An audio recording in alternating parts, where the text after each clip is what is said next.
Hello, and welcome. It is, of course, the day for the solo tabletop RPG.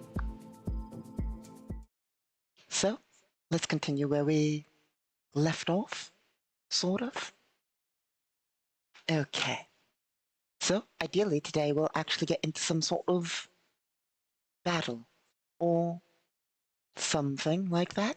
I mean, ideally our goal is to avoid battle, set an explosive charge, and get out of there and earn 30-something thousand Galactic Standard credits.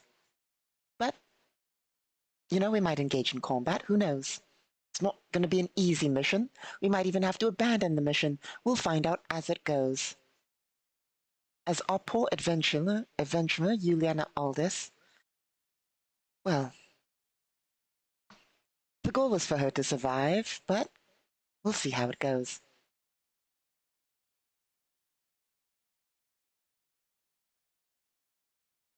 Let's see. Oh, recently,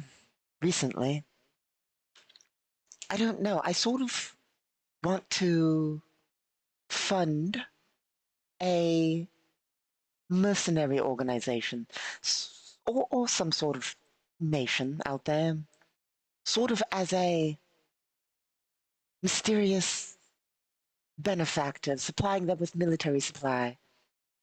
Of course, as an Imperial Lord, I earn thousands of credit units from running a nation.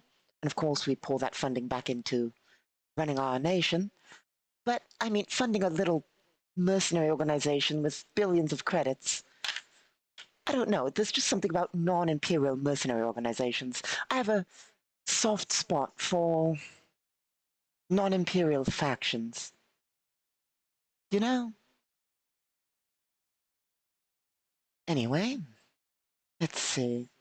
Let's open our sheet here. So, we'll get right into it, but last time we purchased some equipment, and I thought we'd go over it just in case. Bunch of frag grenades. We got so many more frag grenades.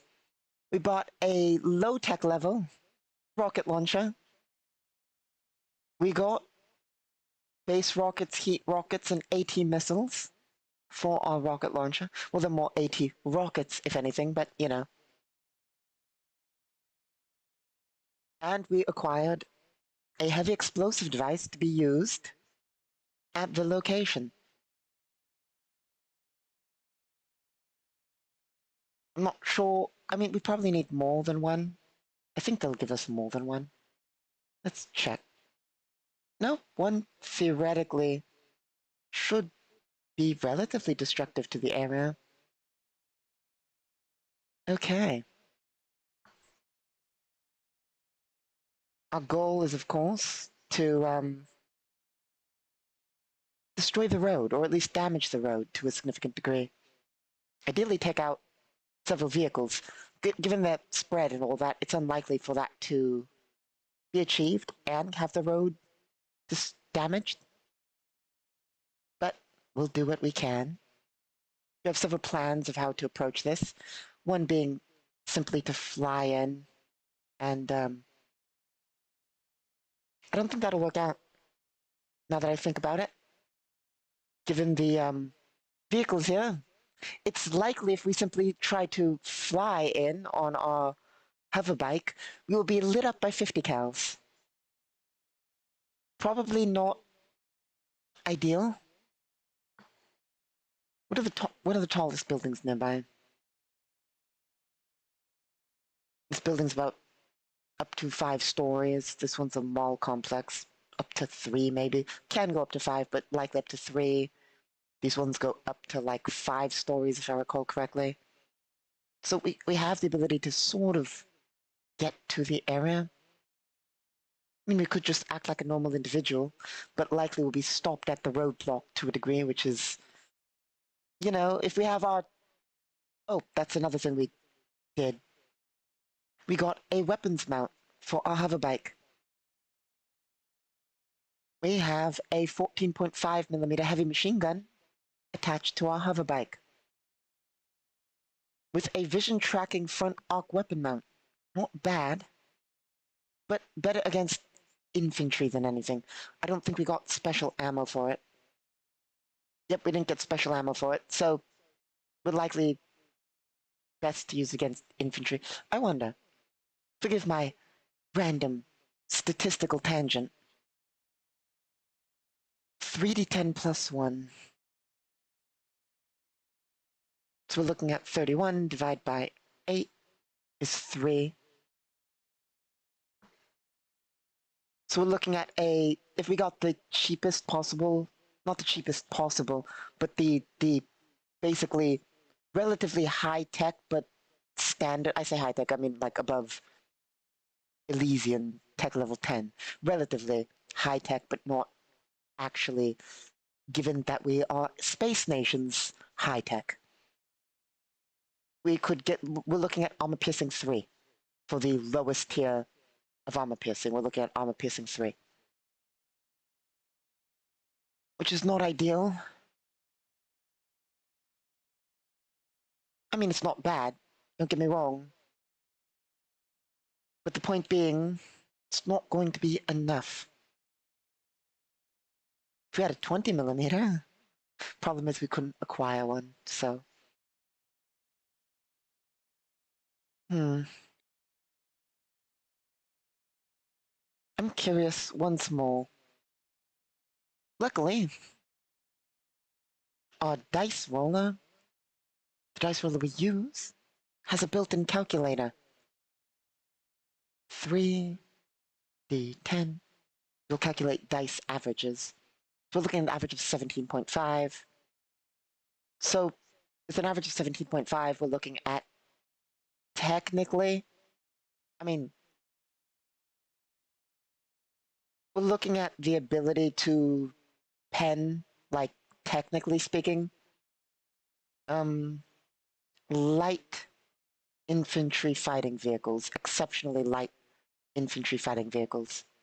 For rough equivalent example for those of you who are unfamiliar, you Elysians out there. For instance, you know, I could say, oh, that's enough to pierce a council Boer infantry mobility vehicle. But you don't know what a council Boer infantry mobility vehicle is, you know? So that doesn't really help you Elysians out there. So to help you Elysians understand, an M113 has an armor of about damage reduction 12. So this, technically, doing 17, does 5 damage to 6 damage on average past the armor of an M113. So, yes. Not really enough to... I mean, of course we could burst fire. If we burst, we're throwing out more rounds, in which case, assuming we do a 20-round burst, that's going to be what, +5, +6? Bringing this to, we'll say 5 just for the sake of easy math, because I don't feel like bringing up the file, but I know it's going to be either 5 or 6. So we'll say 5 for air of caution. +1 equals 6. So we're looking at 22. So assuming we're burst firing, it will do more.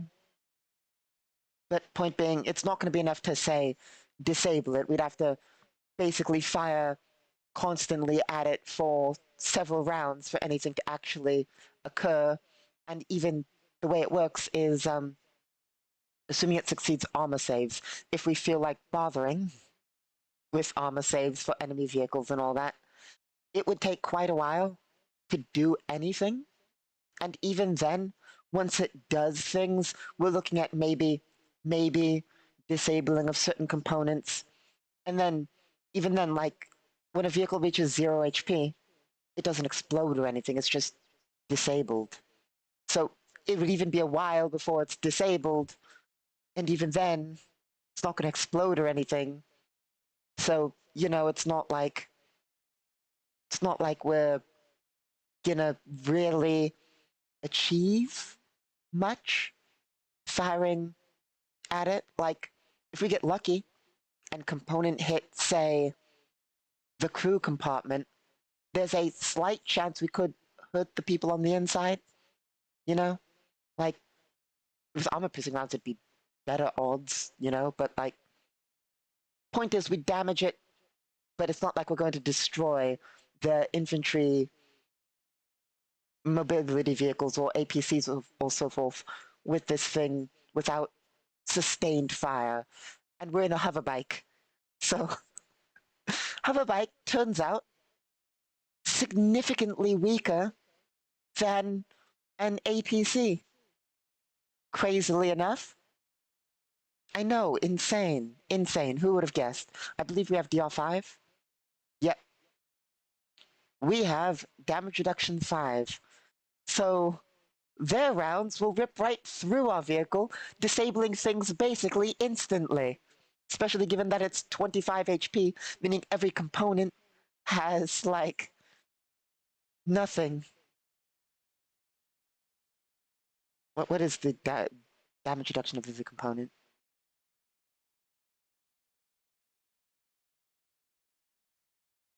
Like 10? I think. So basically, every 10 points of damage they do, they're disabling a component. Point being, it's even against a old school infantry mobility vehicle or old school infantry APC, our hoverbike is a hoverbike. It's maneuverable, it's fast, it can fly, but it is far less sturdy than even an old helicopter. For equivalent, once more, for Elysians out there, a UH-1 Huey has about 34 HP. We have 25. So, you know, point being, it can sustain more damage than our hoverbike. Despite this being a relatively advanced space hoverbike. I mean, it doesn't fly in space, of course, but, you know, made of advanced materials in the space age. But it is simply a hoverbike, so, you know, I mean, it's a fully enclosed hoverbike. It's not like a hover bicycle or anything. It's a fully enclosed pod hover motorcycle. But, you know, even then, it is a civilian variant. There are military variant hoverbikes that are a bit tougher. Don't get me wrong, there are tougher variants. I'm curious, because I know I've statted tougher variants. How much health do they have?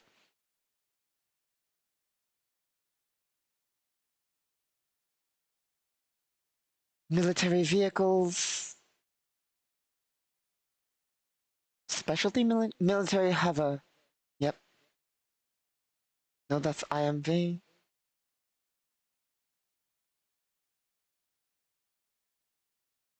I suppose we can search.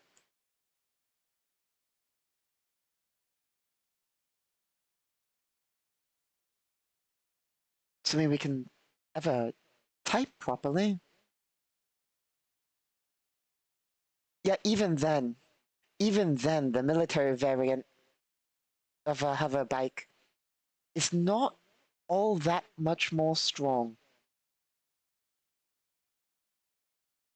We're looking at like an increase to 30 HP, so still less HP than a Huey. But point being, hover bike's not really the best in a actual combat zone, you know? Not really the best in a combat zone.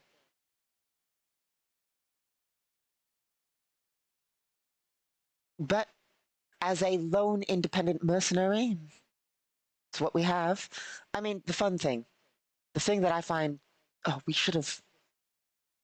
I'm annoyed now. I realize something. I didn't bother to swap out. I mean, it would have cost money. So the light APC we stole from the corporation has a weapons mount on top, but it has to be manned. We could have. It would have cost us quite a bit of money. Like, I say quite a bit, a few thousand. We could have swapped that with a vision tracking full circle. Would have cost even more, but we could have attached a vision tracking weapon mount to that, and been able to basically fire from the driving seat, basically. Unfortunately, we didn't. We'd have to. We could mount our 14.5 millimeter on it instead of the 12.7 millimeter, but we would have to swap seats because it's not an automated mount, which is not ideal. So it doesn't really seem like the best idea to take the light. Ooh. It does work for a corp that worked for them. So they'll likely question it approaching. They'll likely question it approaching. So there's not really any benefit in using it to try and sneak close. Because it's not like they'll let it fully approach. They'd still stop it. They'd be slightly less on edge, ever so slightly. If we can make them think it's from the corp that works for them, they'll be ever so slightly less on edge. But they'd still stop us and do questioning and all that. So it might get us a little closer than a armed civilian hoverbike, but it's slower. It doesn't hover. Slightly better armored. Doesn't seem like it's worth taking it there.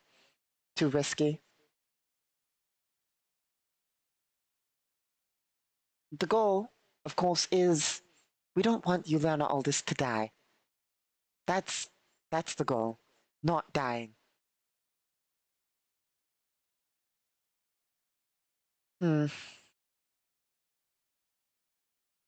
A tough situation. So how do we wish to go about this?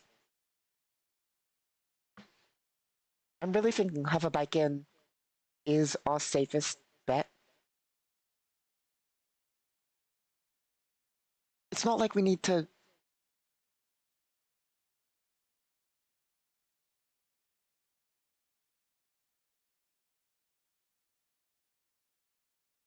I mean, they sort of want it relatively close to the town. So why don't we just place the bomb further away? That seems like a rather obvious solution, now that I consider it. Placing the bomb not near there. they'll still likely possibly see us if we cross over here. That's what, 200 meters? Probably sneak around 2 here easily enough. But then 200 meters across open ground, they might not think too much of it. Depends on whether they have sensors or not. I mean, they have some artillery pieces, and a roadblock, and one light tank. And yes, they are all, except for the M240s, I think they are. Other than those, yes, they are all, not in actuality, in law or anything, just token-wise, they are all M113s with different turrets. Because I find it hilarious.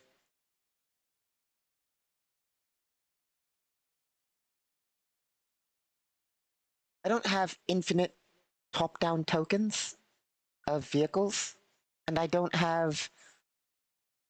haven't had the time to make custom top-down images of every possible thing. So a while back, as a joke for a different campaign, I slapped turrets on M113s. So that's an M113 with a, I think a M60 turret, I think. I'm not the most knowledgeable of Elysian tanks. I think that's an M60 turret, yeah. I forget what turret these are, but they're slapped on M113s. And then there's just standard M113s. We have a bunch more. We have a bunch more. Some of them custom, some of them not. I say custom, but like literally just taken the turret from a different image and slap it on an M113.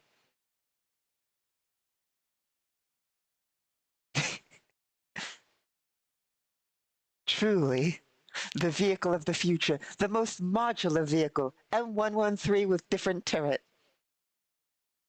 Honestly, if I had, I don't think there's the back of this set. Ooh, I could just remove the front bit in an image editing program and then slap the back bit on an M113. Why do that? I don't know. It's it's funny to slap things on M113s.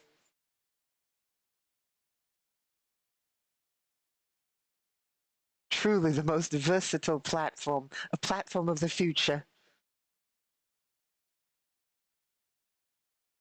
So, actually,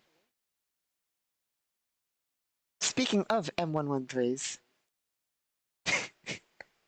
that reminds me, just the other day, just like the other day, a friend of mine, I was like, I'm out of good Elysian sci-fi to watch. There's no modern good Elysian sci-fi. And a friend of mine brought up an old show I have not watched in full, but saw parts of forever ago, which was Space Above and Beyond. So I started rewatching it just the other day, and in an episode, despite taking place in like 2060 or something, with the Space Marine Corps, there's an M113 in an episode. Truly, the most versatile platform.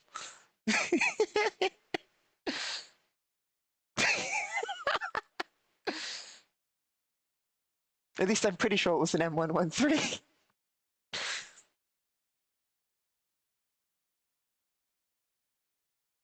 But yes.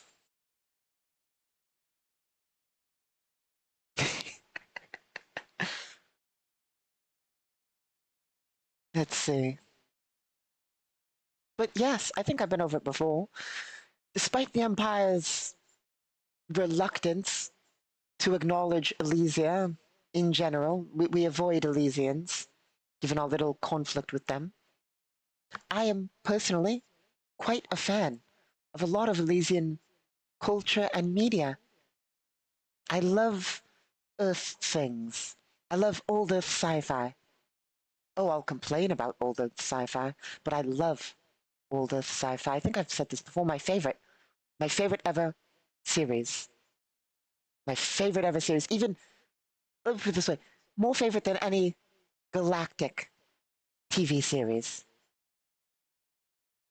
I have a fondness for Babylon 5. It is, in my opinion, the best, the best Elysian TV show ever. I I know it's old, it's cheesy, the graphics aren't the greatest, but I love it. I love Babylon 5. It is, as I said, in my opinion, the greatest Elysian TV show ever. We don't talk about Babylon 5 Crusade, though, which is what I'm pretty sure it was called, the thing that comes after. We don't talk about that. But the entire, because Babylon 5 starts perfect. I mean, okay, it doesn't start perfect. It's very Monster of the Week in the first season or two. In the first season, really, most of the first season, it's very Monster of the Week, but they're building something in the background. If you pay a very close attention, that's why. Everything in Babylon 5 ties in by the end of the original series. By the final season, things from the first season matter. Things from the first season matter. The things in the background, things that are mentioned matter. Every single character in the series has an arc. Every single one of them. And it's just, to me, it's the perfect series. I suppose from rewatching Space Above and Beyond, which I never, like I said, I never fully watched it, but I've seen parts of it back in the day. It also has very much a overarching arc. Like there's character growth and an overarching arc, but like it's not. It's still very Adventure of the Week, but the things carry over. Babylon 5 starts first season with Adventure of the Week, but after that, it's all an overarching story. And also, Space Above and Beyond only had one season, unfortunately, as far as I know. And but Babylon 5 got full seasons. They did it all. They closed the show off perfectly. Every character, well, as long as you ignore Crusade, every character has an arc from beginning to end. Every character matters. Everything ties together. It's perfect. And yeah, I mean, mm, I'm about to say some controversial things. Now, mind you, I love, I love Stargate. Don't get me wrong. I am a huge Stargate fan. But as a sci-fi writer, I dislike so much about Stargate. Don't get me wrong, I love Stargate. I love the characters. I love the adventures. There's so much I love about Stargate. I've seen Stargate SG-1 and Atlantis so many times. You have no clue how many times I've rewatched the entirety of Stargate SG-1 and Atlantis. I I'm not a fan of the other one or two that came after that. I forget whether there's one or two series that came after it, but I was a huge fan of SG-1 and Atlantis. But I also dislike so much about them from a writing perspective and an overall story perspective. Like it falls for a lot of sci-fi tropes, and you can't blame them.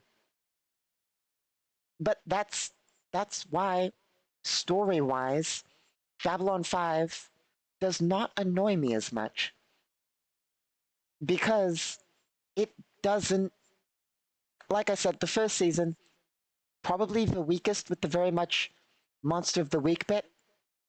I say monster of the week, but like, you know, like Stargate SG-1 or like Star Trek, which are basically, that's what I would say, like style-wise, very much monster of the week. There's a there's a episode that doesn't tie to anything. It doesn't tie to anything. Yes, things might carry over, but it doesn't tie to anything. There are things in the first season of Babylon 5 that don't tie to anything, but every story, every single episode, despite that, has things that do tie to the rest of the greater story.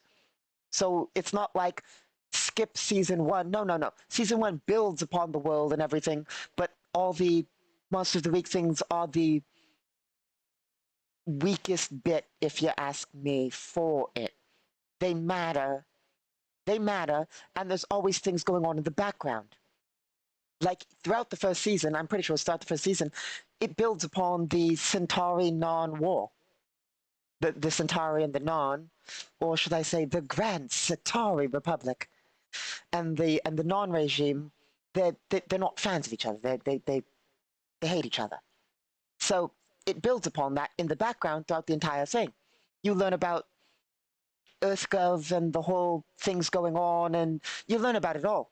But there's you know, in this episode, the big thing is, hey, some black marketeers are coming to the station. Can they stop them?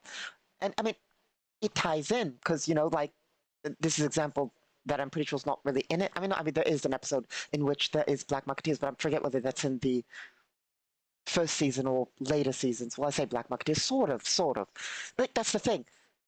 There's so much. There's like 7 seasons, so 5 to 7. I forget exactly how many seasons, but it's a full series from start to end, and there's so many episodes. But like, it all ties in. But there are the first season. I'd say watch it. I'd say watch all of it, including the first season. Don't get me wrong. It's just what I'm trying to say is the first season of Babylon 5 does not. It's important and it's amazing, but trust me, the plot doesn't kick off until later. A lot of the later episodes focus heavily on, let's put it this way, the events in the episodes tie heavily on the plot and building into the world.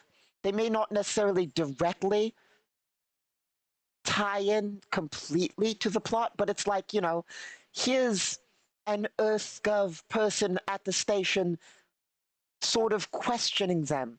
This represents the slow degradation of the structures of EarthGov. Is it? You'll see. You'll see.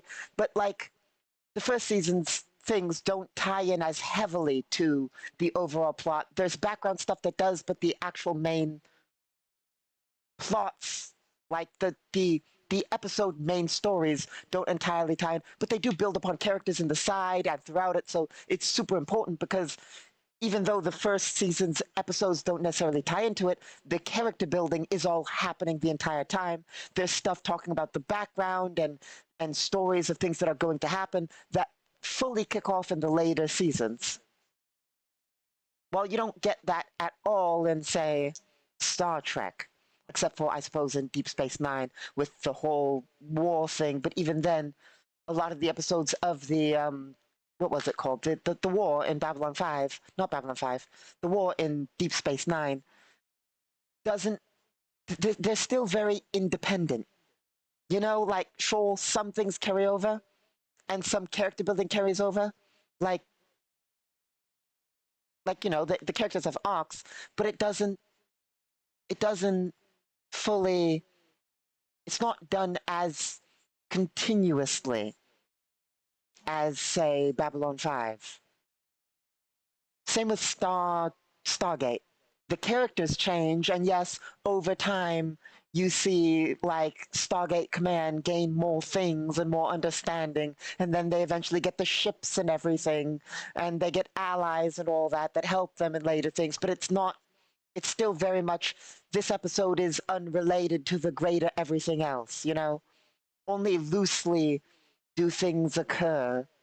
It's far more structured in the way things occur and tie in Babylon 5, which is why I think it's the best series. Of course, there are modern series that are far more fancy with nicer show, like visuals and so forth. But even then, I prefer the story of Babylon 5. Like, now, yes, Babylon 5 is old and it didn't have an amazing budget and the graphics aren't amazing, but I love it. And personally, I I prefer it to The Expanse. And don't get me wrong, I love The Expanse show. I thought it was real fun. But I prefer Babylon 5 to The Expanse.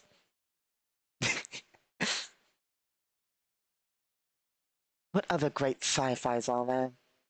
It's hard to think of them off the top of my head, but I I, I watch a lot of old Elysian sci-fi shows. I mean, even shows I know that aren't necessarily the best, I love. Don't get me wrong. I say there's things I don't like about them, but they are shows I enjoy, but there are things I don't like about them. Some people will look at shows and because they like them, will basically defend them to just completely like, oh, I love this show, therefore I can't admit anything's wrong with it. No, no, no, no, no. I'm fully willing to say things are wrong about things and all that. Don't get me wrong, but that doesn't mean I don't love the shows. I'm sorry, I know we're on a complete tangent on Solo Tabletop RPG Day, but I love talking about Elysian media. So, like the graphics in Babylon 5, I'll tell you, not the greatest, but it was made in the old days. There's the ship that never fired. The ship that never fired. I wish we could someday see that ship fire. One of these ships in Babylon 5, there's a ship in Babylon 5. It's I believe, Omega class destroyer, something like that. It's a destroyer. There's two variants of it. There's one with the spinny section and one with a bunch of guns. The one with the bunch of guns never fired in the show. Never fired. Never fired its guns because of budgetary reasons. Not in-law budgetary reasons, like apparently out, like production budgetary reasons. The ship never fires.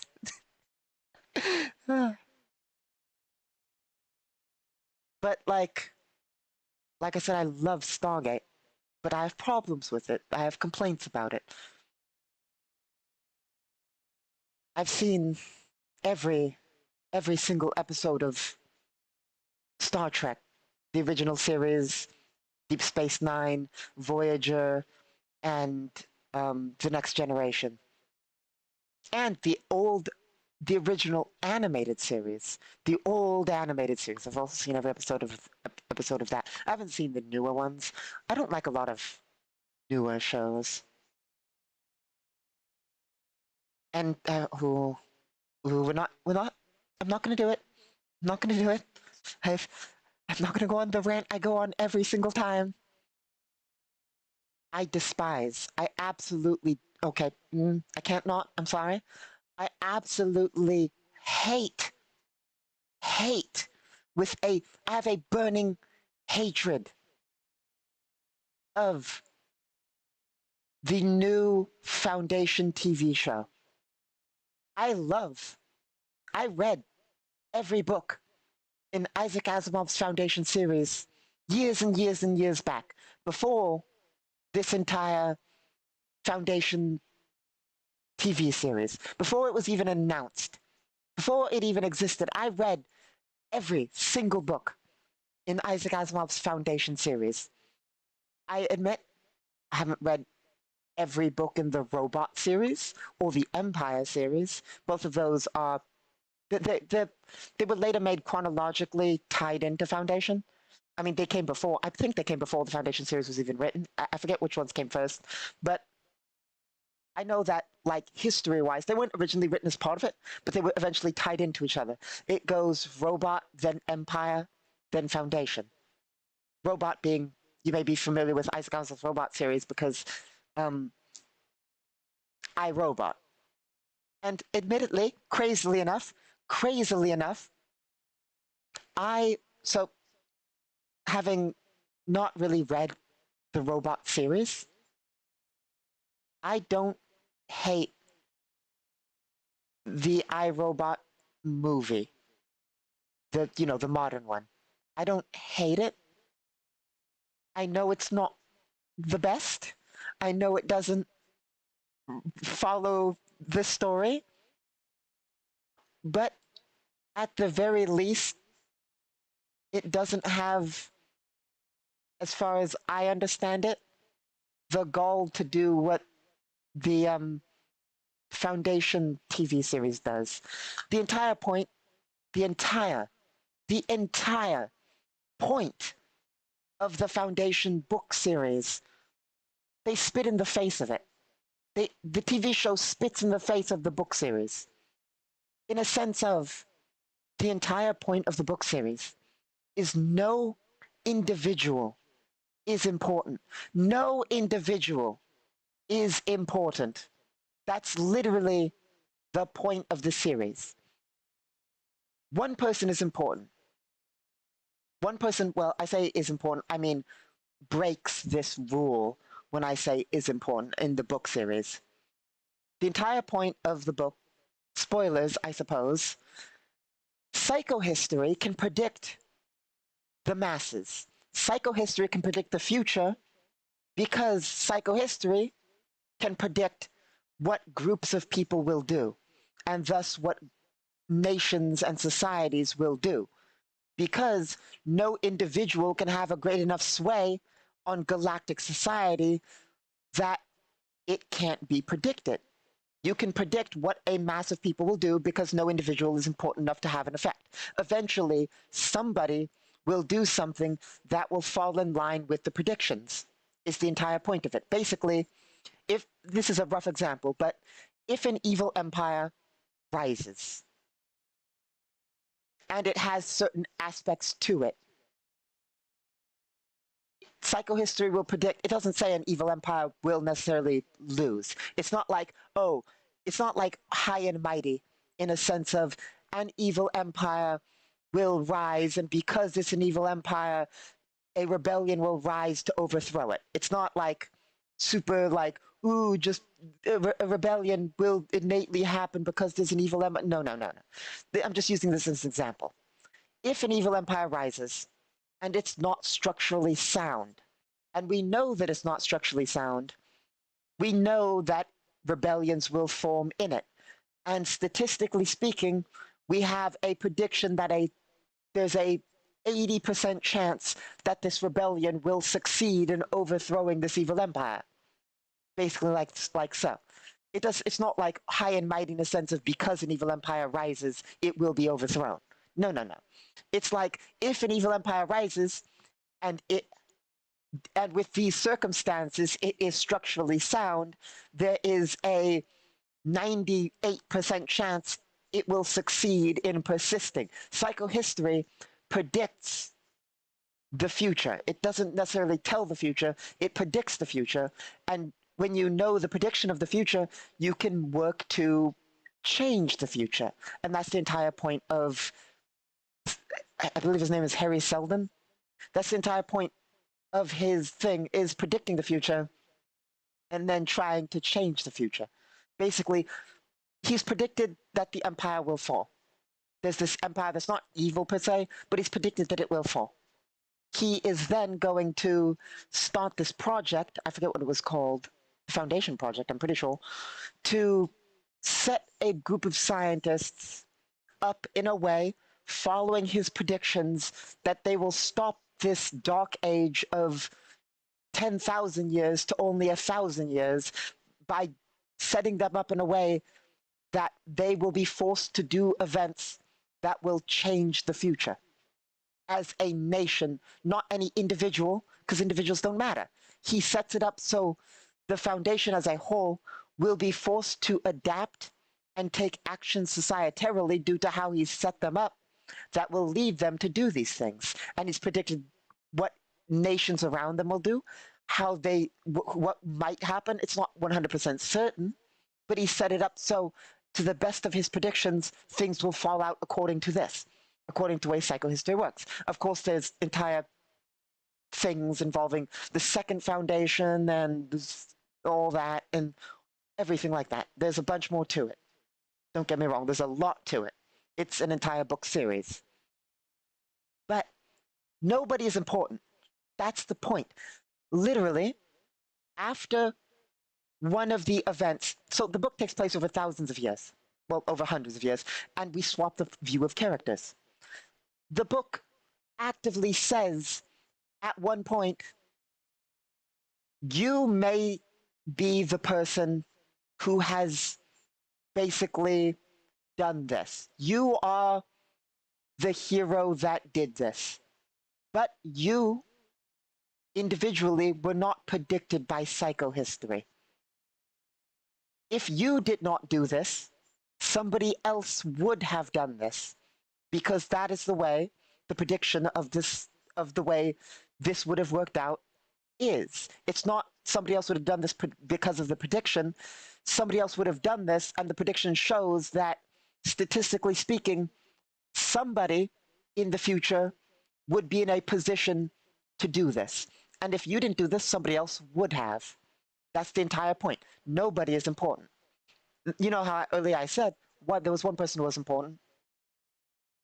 That's because psychohistory relies on A, the fact that there are no aliens, and B, the fact that there is no essentially magical stuff. There's no weird magical stuff. The one time a character is important, spoilers, a psychic appears. A psychic appears who can affect other people's minds. This breaks psychohistory. So specifically, if an individual appeared who could cast firebolts, if an individual appeared who could cast firebolts, that would be not able to be predicted by psychohistory, but it wouldn't change psychohistory because society would not necessarily change on enough of a matter that it matters. The reason aliens break psychohistory is because it can't predict alien psychology. And the reason a psychic who can affect other people's brains changes psychohistory is because a psychic that can mess with other people's brains means that you're messing with the predictions of psychohistory. If you can change what people think on a massive scale, psychohistory cannot predict an individual. That's the entire point. It can't predict an individual. It can predict mass societies, and no individual is important. Therefore, an individual who can put their will on society cannot be predicted by psychohistory. That's the entire one time, basically, in the book that an individual is important. That's the one time an individual is important. Now, the TV show spits in the face of this and basically says, our protagonist is super special. Our protagonist can change all of the fate of the galaxy. Our protagonist is basically a Mary Sue. 2 times over. Like, that's, you're literally spitting in the face of the point of the book. No individual is important in the book. We literally follow several individuals throughout the series, like, who are unrelated to each other. Like, and none of them are important. They're literally just normal people put in situations. Like, you spit in the face of the of the book. I hate it so much. The only good thing I can say about this TV series, it looks nice, I guess. They had the money to spend on graphics, I guess. That's the one good thing I have to say about it. My apologies. We're here to roll dice. I've gone on tangents about shows. My apologies.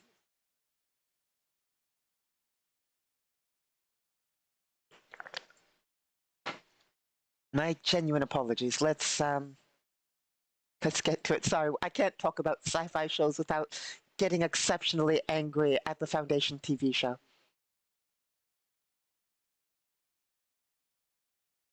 And I feel bad for people who enjoy Halo because as much as I hate the Foundation TV show, the Halo TV show was so much worse.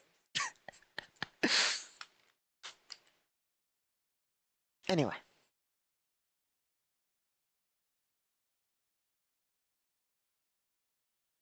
Let's see.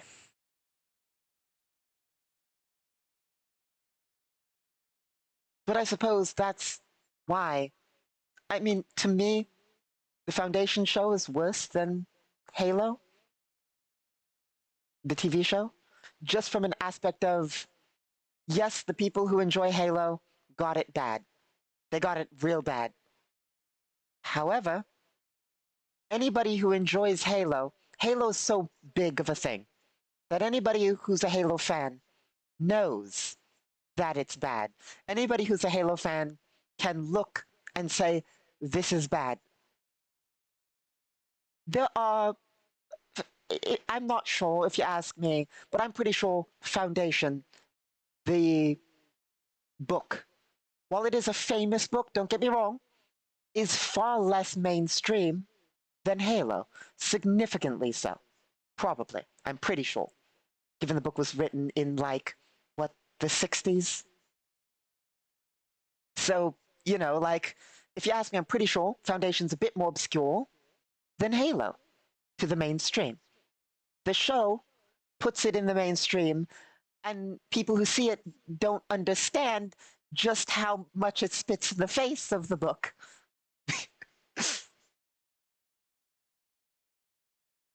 Anyway, let's get to rolling dice. I'm so sorry.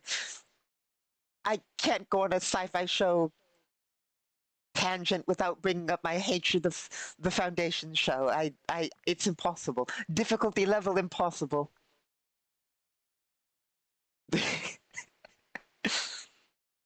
But yes, it fills me with anger, genuine anger.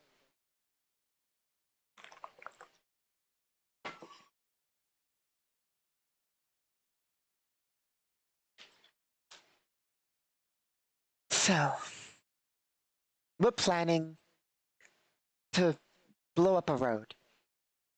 How are we going to go about this? Like I said, we could sneak around, hope to not get seen heading across those 200 meters, because each square is 100 meters, so 200 meters. I say square, I don't mean every individual square, of course. I mean the big yellow squares here. 200 meters to get to a farm field. They could probably still see us in the farm field until we get fully behind the structures, which is risky. How fast could we cross that distance? How fast can a hoverbike cross 200 meters?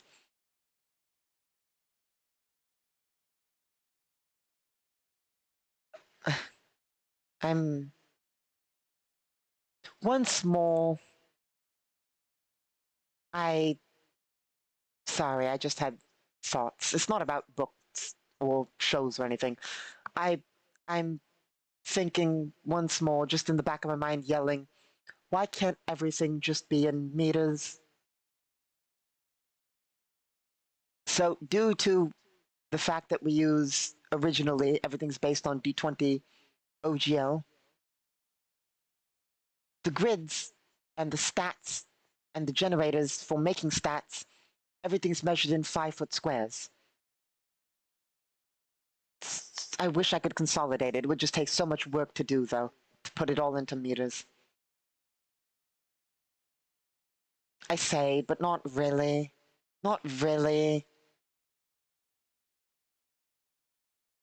Because we could... 5 feet is 1.5 meters, roughly. Roughly.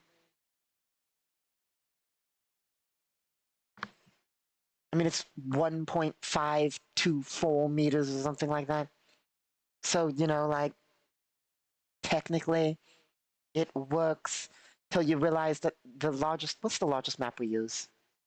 For... I mean, we use large maps in the galaxy scale. I mean, like... I know that the largest map we use is like 1 kilometer big. So that is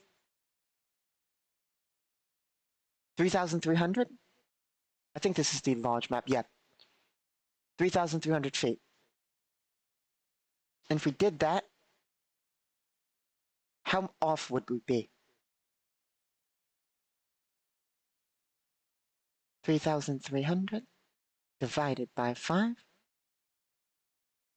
660 squares.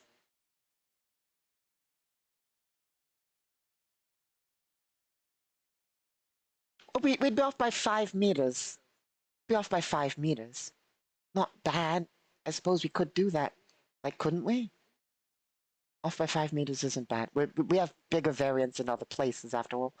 How big is it on the other scale? I suppose the real question is how big it is on the 50-foot square. I mean, it would just be carried to 5, wouldn't it? Because it's 50 feet, we just add another 0. We'd be off by 58 meters. We'd be off by 58 meters out of 10 kilometers. Not bad. Really not bad. I suppose it's possible we could do the math over time and swap over all the stats to meters.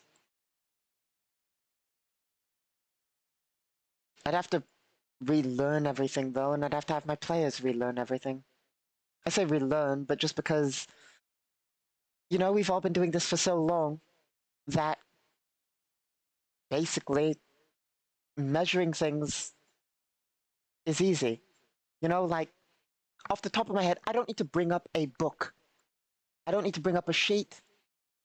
Movement is 30-60. I can tell you off the top of my head, the average Terran movement is 30-60. 30 feet, 60 feet. You can run 120 feet without the feet. That lets you run 5 times. Like, these are just calculations I can do off the top of my head because I've been doing this for so long. If we swapped to meters, I couldn't be able to do that anymore. I'd have to relearn all these things I know off the top of my head, you know? And so would all my players. But also it would consolidate measurements so much easier. You know? Anyway. How fast can a bike cover that distance? That's what we're here to answer.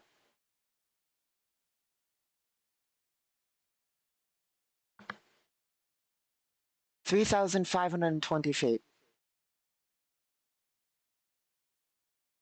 How fast is that? Divided by 8.8. That's another thing I know off the top of my head. To get miles per hour, divide by 8.8. 400 miles per hour.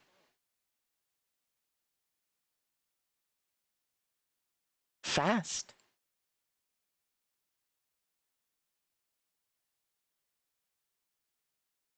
With 3,520.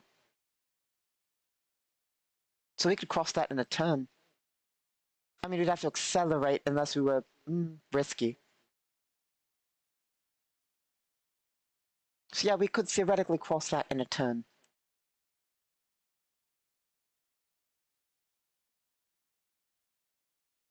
We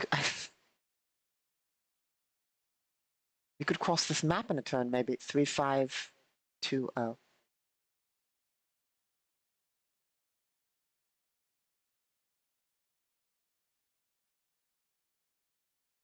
Yeah, we could cross this map in a turn. So, the one issue we face is acceleration.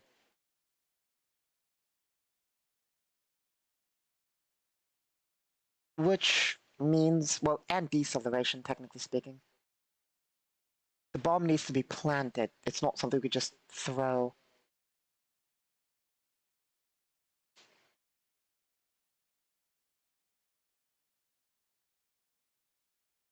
Hmm. So, how do we want to go about this without, dying?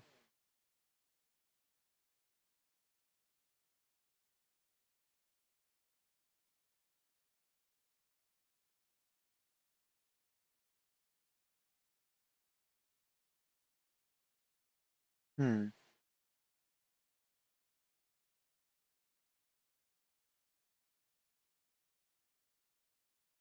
I suppose we could,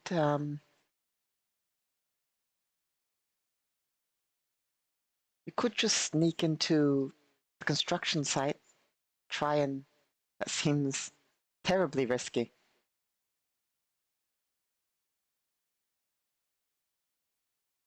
That seems absolutely terribly risky.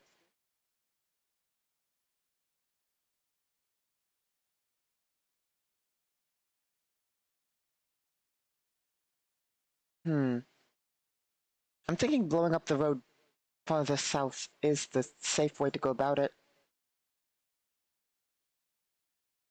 So yeah, we could cross there, in through the fields. Through the fields, set a bomb over here somewhere.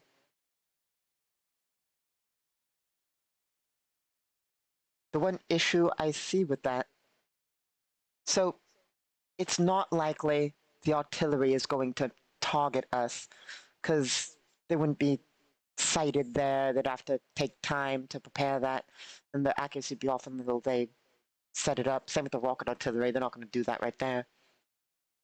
That's not my issue. My issue is the machine gun fire and the tank. The tank gun could hit us.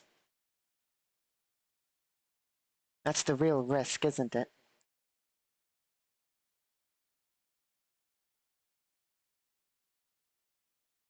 And I don't want you and all this to die.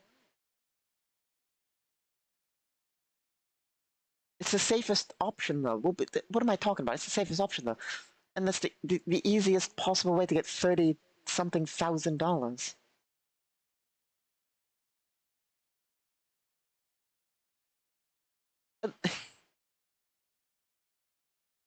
I say that, and it's true, but I'll be honest, there is a little part of me that wants to see one of our new rockets fly right into the side or rear armor of that tank. I want to see it happen. But that's not logical. I mean, that would be how you'd want to hit the tank, but like, it's not logical to engage the tank. It's not logical. We should re-sign in with the military. We worked for the local military once as a merc. We still technically are. This one's just more of a covert operation trying to rescue an individual. And, I mean, I suppose we're taking a more direct mission for them by doing this, but, you know. Hmm.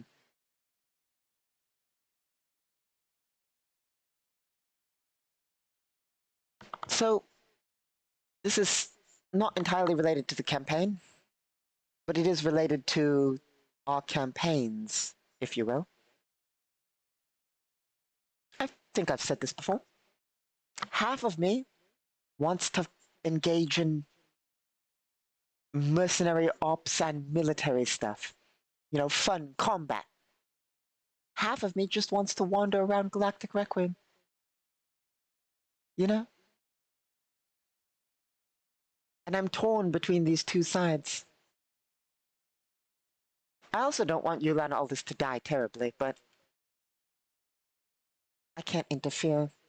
I mean, I could interfere, but I can't interfere.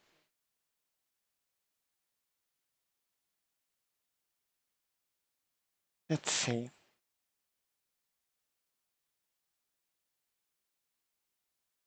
Yeah, no, I think we're just gonna zip out there, try and place the bomb, and hope they don't realize. This could be the most boring thing possible.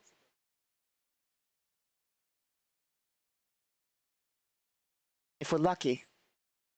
I mean, we could zip over there, not get noticed, plant the bomb, and fly away. That's the ideal scenario. Let's give it a shot.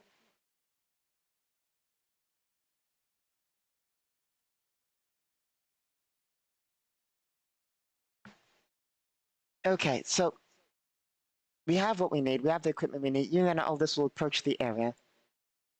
I suppose we should grab our vehicle. Probably don't need it, but better safe to have it than not.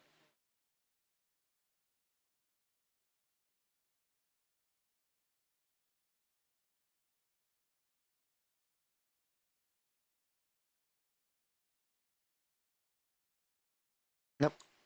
There we go. I forgot what we named the map. That's not ideal.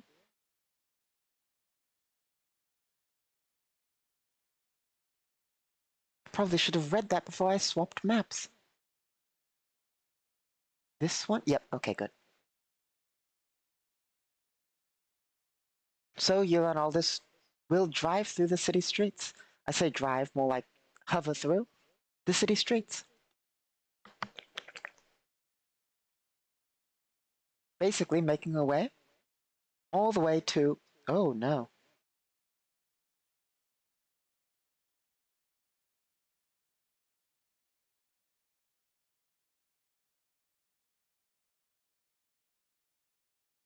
Weird grid snap there. Making our way all the way to the correct area.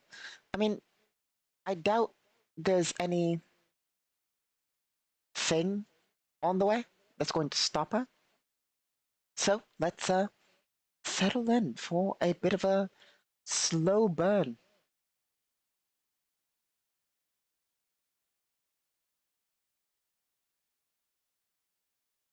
I said my goal was to take things a bit slower. Ideally not ramble about TV shows for an hour, but slower in a sense of describing the game world, that kind of thing. Even though I did sort of promise adventure and murder and all that. So, you, Liana Aldous, will drive through, will hover through the city streets, a bit of traffic along the way as normal cars and hover vehicles move by.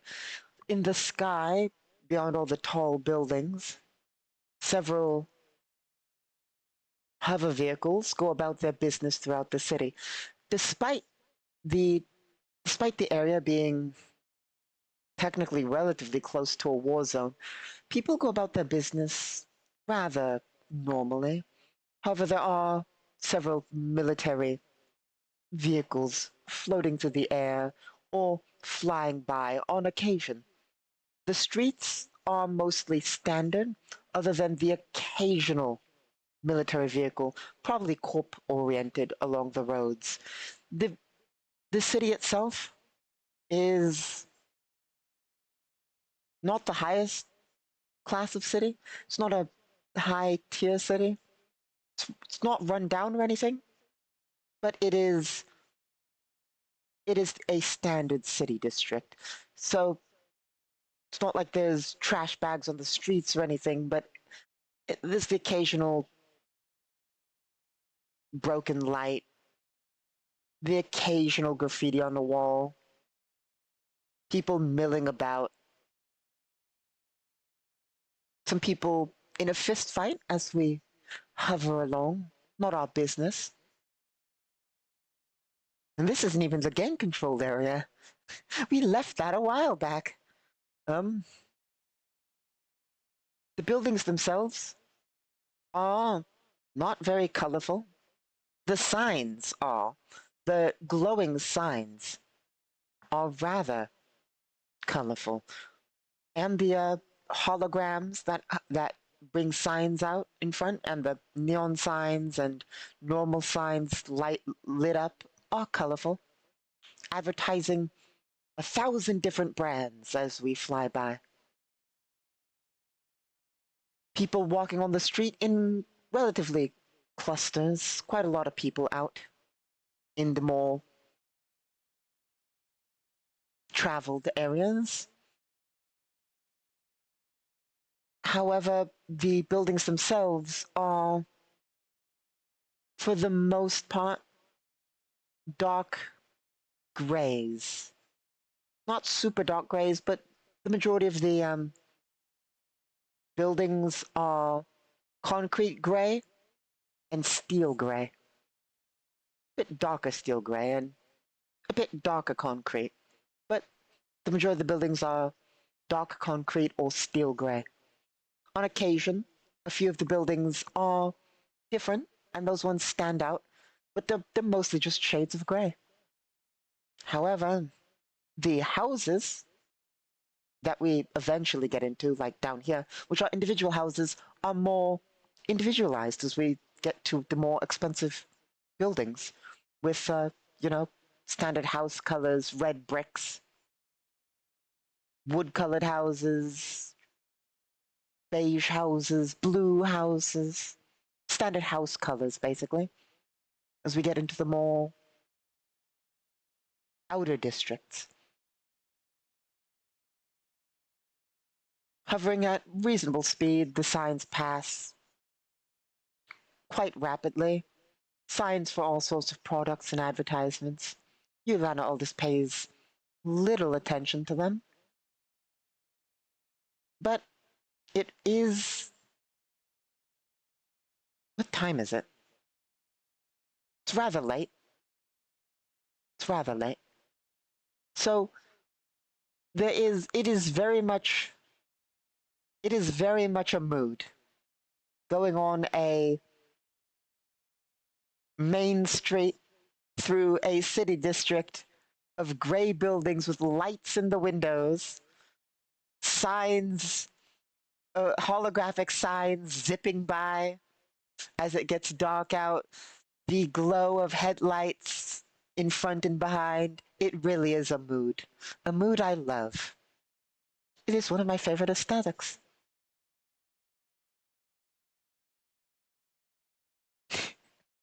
I love generic sci-fi city. Generic sci-fi city is my favorite.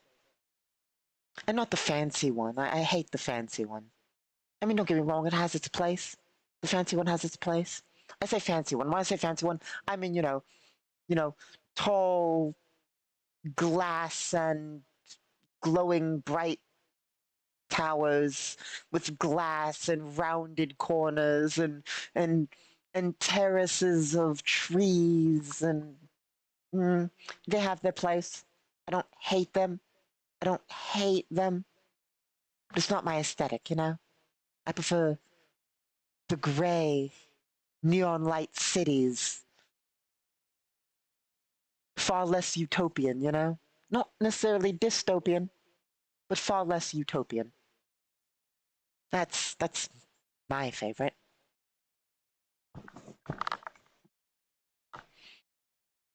So, passing by, eventually, Yulana Aldous makes her way to the edge of the city after several kilometers of travel. I say several kilometers, let's be honest, it's quite a few. I think it's like 30 kilometers. It's a big city.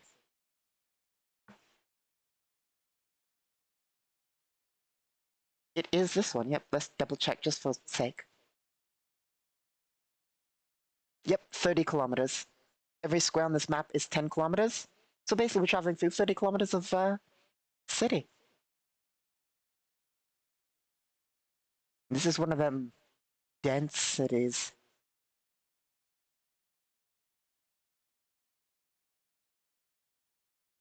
So,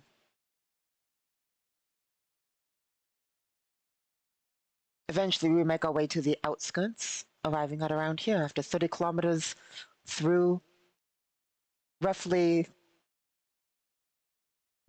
just an amazing view. Like I said, tall towers, dark with lights glowing in them, the neon signs passing by.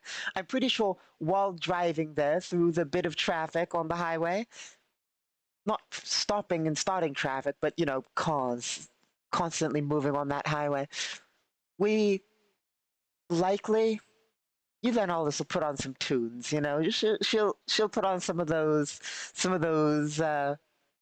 tunes while driving across, probably something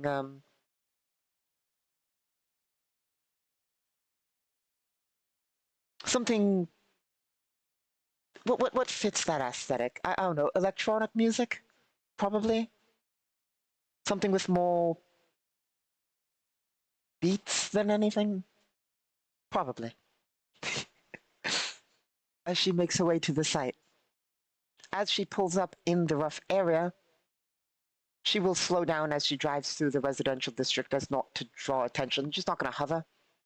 Hovering would involve a lot of risk in a sense of, well, it's not illegal. We'd have to chart a course, and that'd be a bit risky. Don't want anybody to know we're really here, so it's going to be a lot of just low hover, basically car level hovering. Um, Before heading through the housing, light residential, so just normal houses and so forth. Let's see. As she pulls up, she'll slow down behind the last set of houses, and she'll pop the canopy and hop out.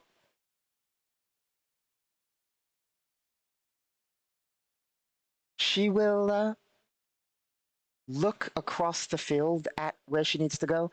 She'll look to make sure she's not in visual of there. She's not. And she'll check her HUD and her gear. Let's see. Well, I actively actually check the HUD and gear.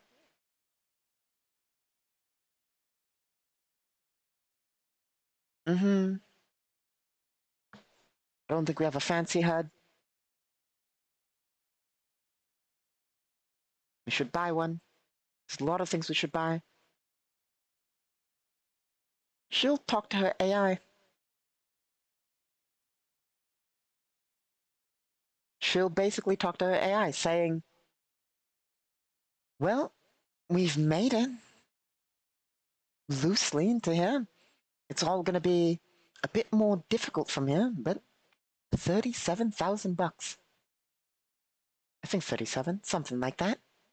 The AI will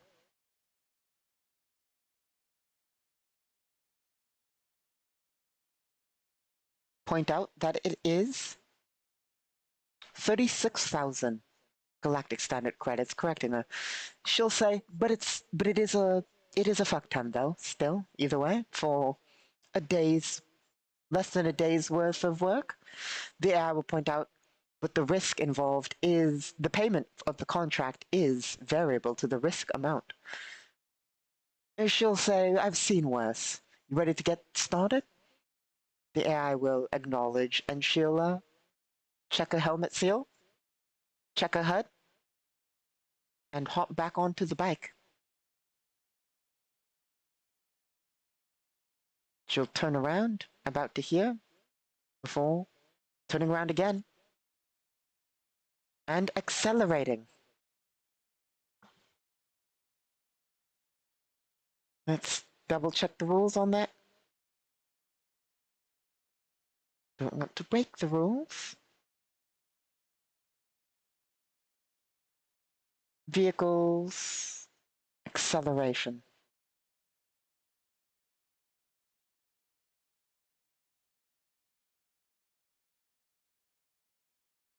Zoom in.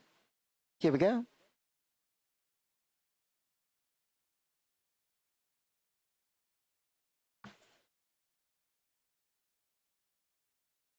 So we're going about 35. Meaning we can move to 80, which will move us, as long as we move 225 feet, or 750, 225 to 750. Okay.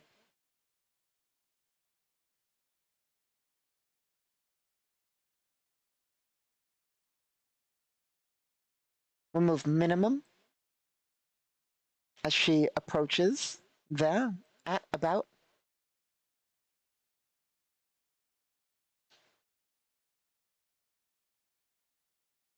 some number of miles per hour.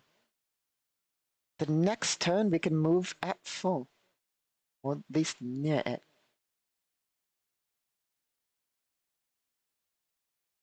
$750 at least, so.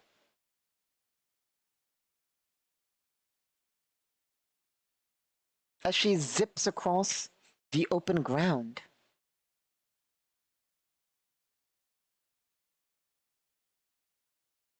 The enemies will get checks to spot. They get one check and it's at severe penalty, technically speaking. 5, we make it across. We zip across the open terrain, basically unseen. At this moment, at least.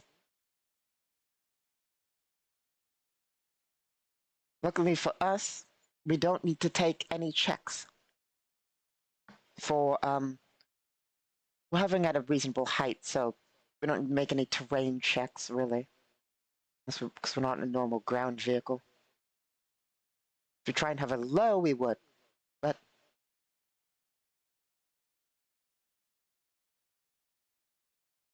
Okay, I mean, it's relatively safe now to drive over to here without being stopped. And here's where we get into risk again.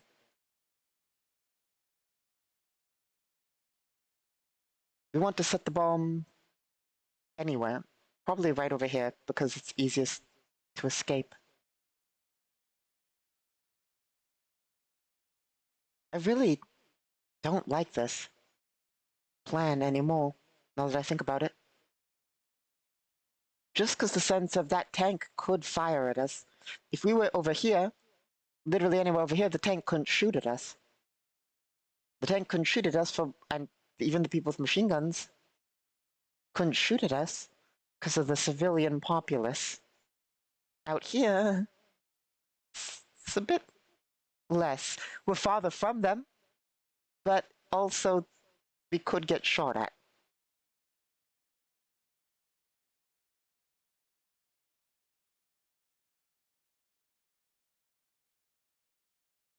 Okay, we'll slow down basically as we head across here. Now we just look like we're theoretically supposed to be here as we approach the road proper.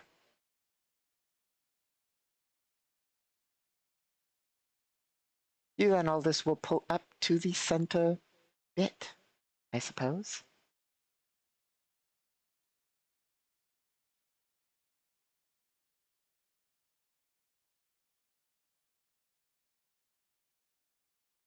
And hop off. How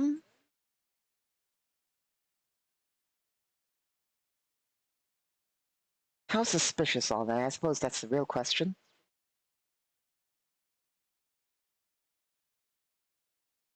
Not. They are not.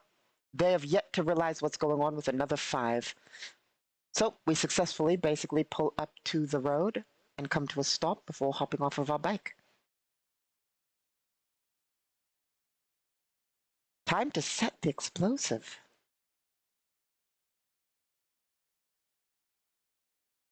Just checking the rules.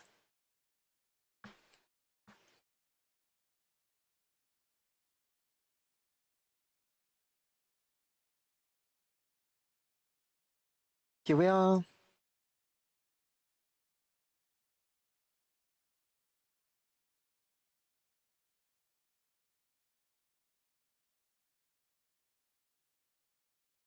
Okay, here's the hard part. We don't care about difficulty to disarm. We don't care about destructive potential. We care a little bit about destructive potential. But not really. We're not the best at this. Let's just set a detonator.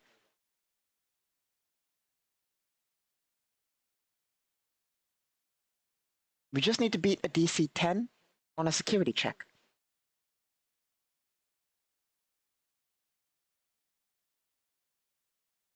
We're going to use our action dice if this doesn't work, because if we fail by a certain amount, that detonator goes off. And, well, there's two options actually. The detonator can fail to go off, or the detonator can go off. I'd prefer if it just simply failed to go off. But, you know, that's for obvious reasons. What is our security?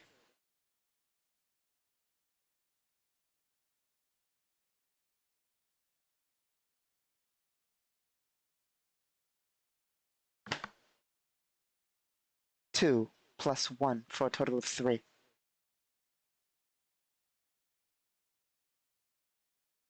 At least we're not taking penalty. Which we would have if we tried to set an explosive without any security. Okay. Let me double check the rules one more time. My apologies.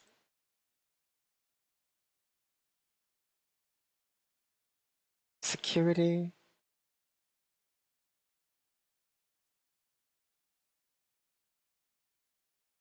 Here we are.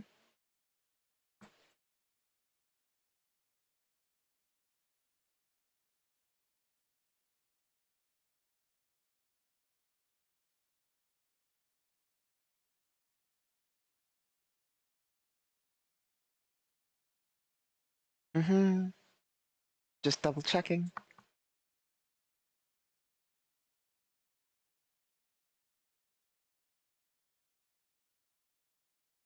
Yep. Okay.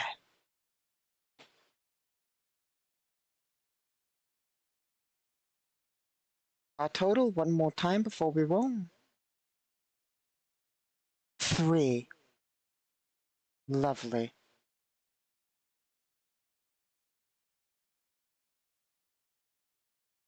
Do we have a bonus from anything? No. Just a flat 3.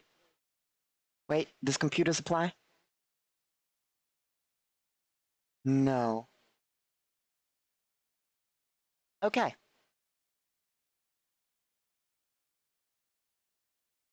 I was hoping computers would give us a synergy bonus because it's our only one with enough points to do so. Okay. Here we go. You then Aldous will attempt to plant the explosive.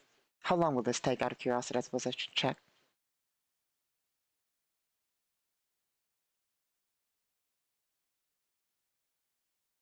Time. Should take no more than a minute. Okay, here we go. We succeed.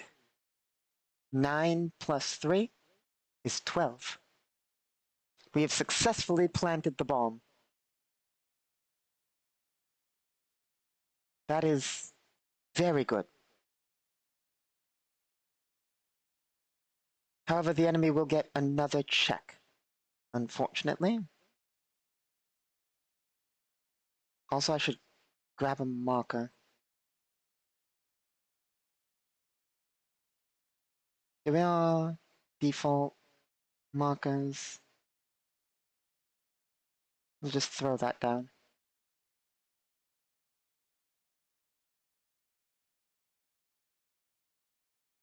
Okay.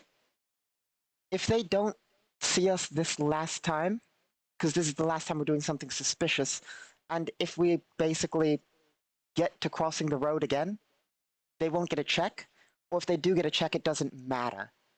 Because basically, if they do see us zip up across the road, what are they going to do? We'd be in the city at that point. We'd be away. We'd be gone.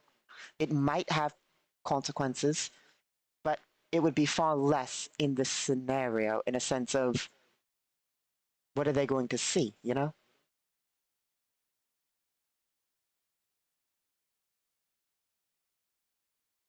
We can only hope that this fails. They have a severe penalty due to distance and all that, but yes.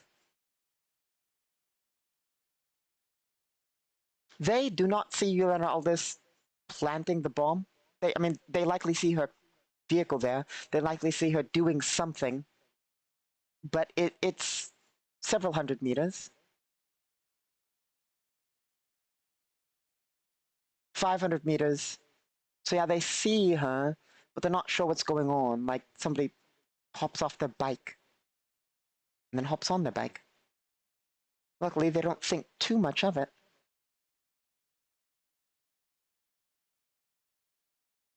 And Yelena Aldous will take off. And we're basically able to get back into the city at that point because we're not trying to get across there. We can just go way away.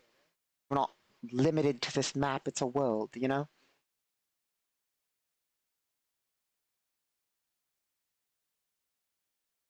And then, once back in the city, Yelena Aldous will she'll hit the button.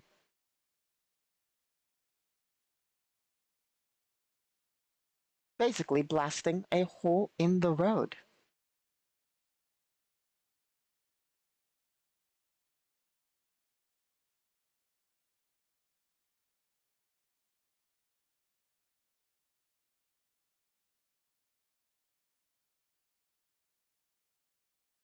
Okay. So that was actually far less difficult than I thought it would be by a significant margin. In fact, too easy. I mean, let's put it this way. On one side, everything does go up on alarm, but she's already back in the city.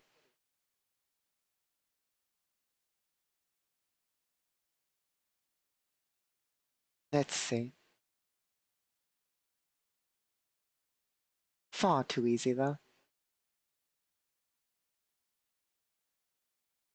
But she will request her pay, and I suppose we'll grant her pay.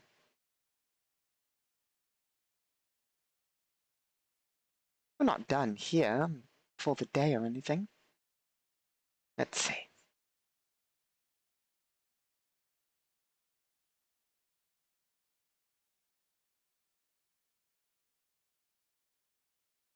Mission 36,000 bucks.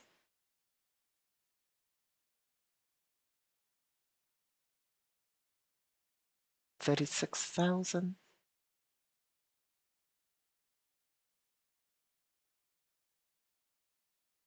8. 9. 89,710. We're basically back up on having money.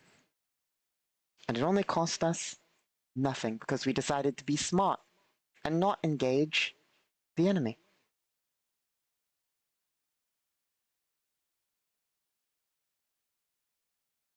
Hmm.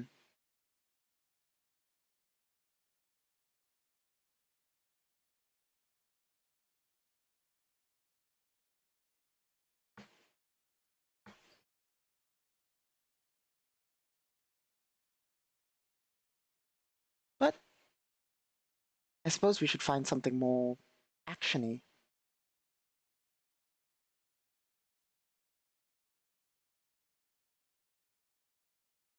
Hmm. Or perhaps we should pass some time.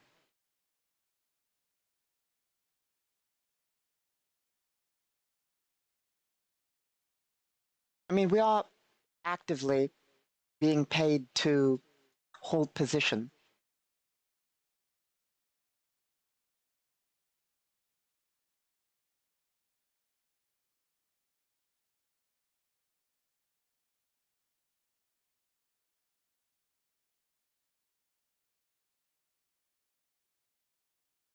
Let me check a thing.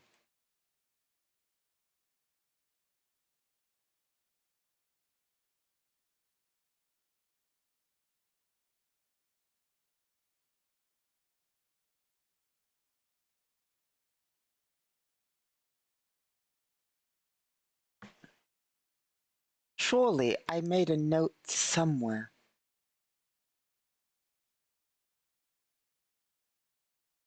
Let's zoom out. There we are. That's a little bit better.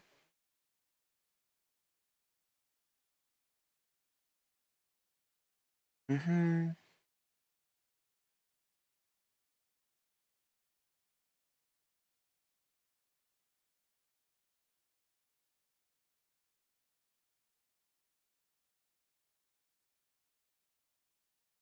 Where is it?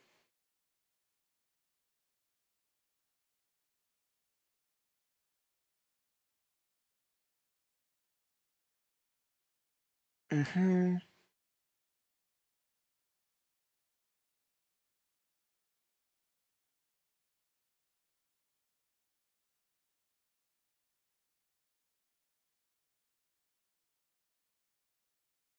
I don't even remember how much we're getting paid.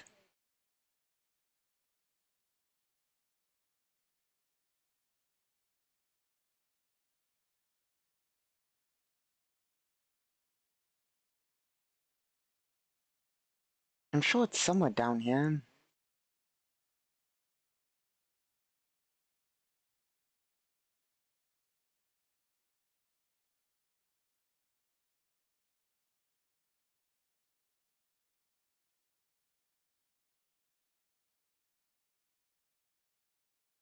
Okay, let us try one quick thing, then we'll get back to it.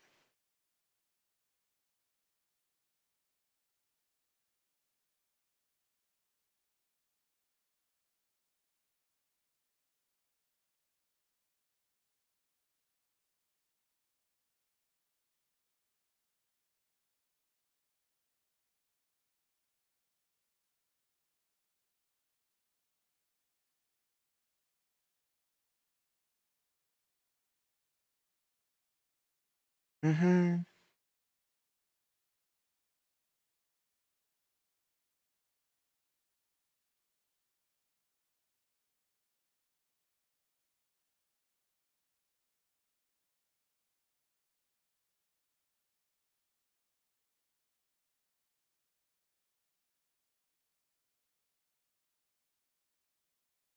Okay, one more check.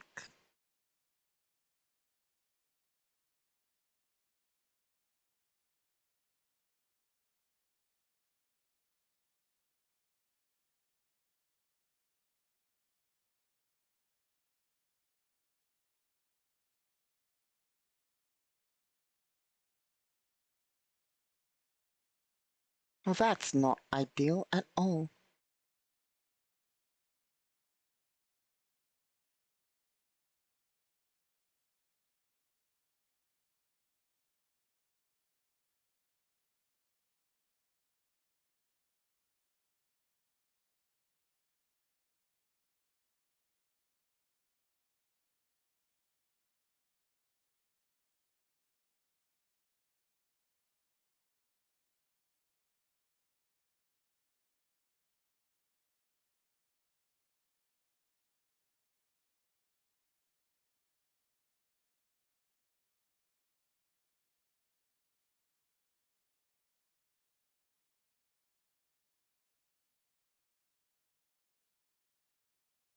Yep, I am not finding the thing. Very unfortunate.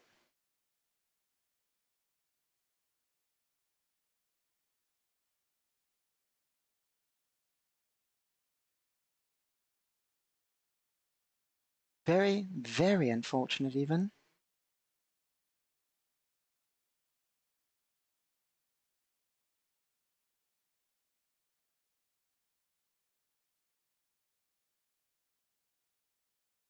Okay.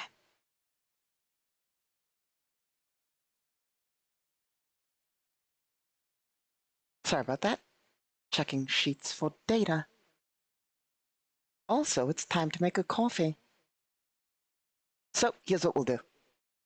I will quickly go get my conscripts to make me a coffee, and then when I return, we shall continue rolling dice for a while longer.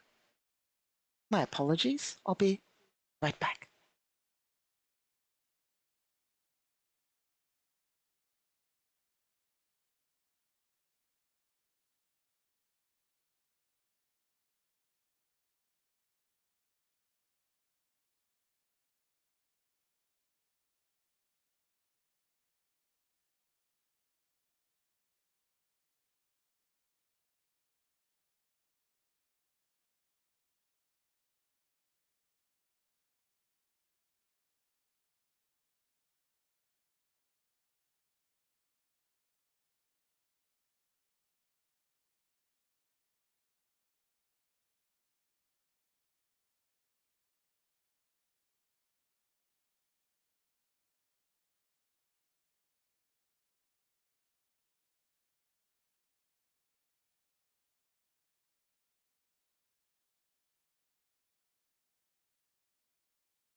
I return.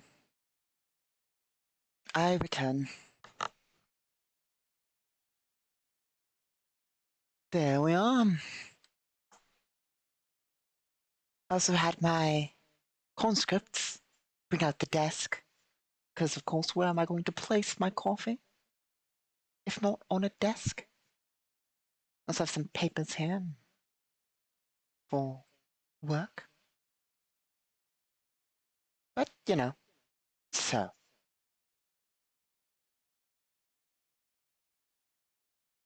It's going to take a little bit to brew, but that doesn't mean we can't do things while it does so. So, where were we? Where were we?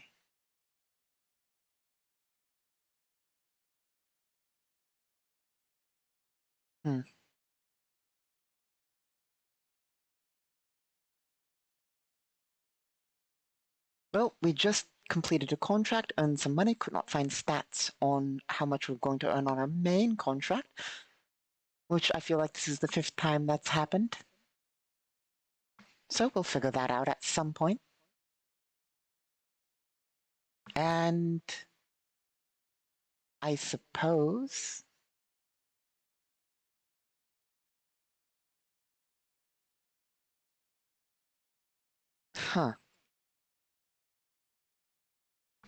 nope, that's not ideal.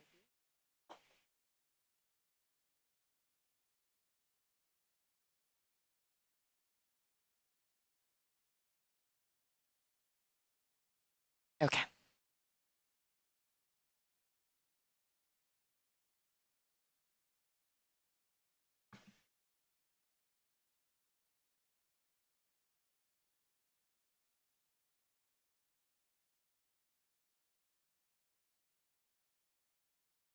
So, sorry, just preparing the brewing of the coffee and all that. Basically, we've earned our money. We're going to need a lot more.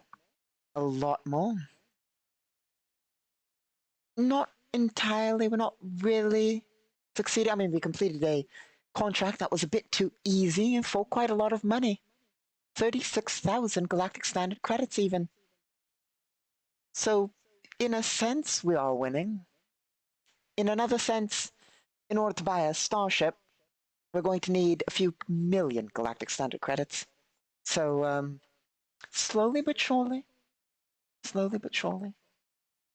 Also, on a sad note, we didn't get to fire a rocket at a tank.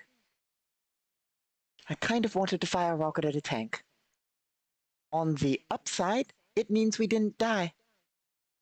Had we fired a rocket at a tank, we would have died. The what?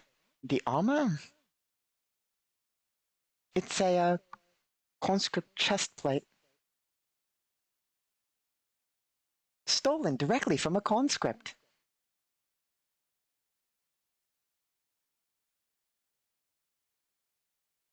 As one does. I mean, the conscripts can't stop me from taking their armor. The armor belongs to the Imperial government, and I am the Imperial government.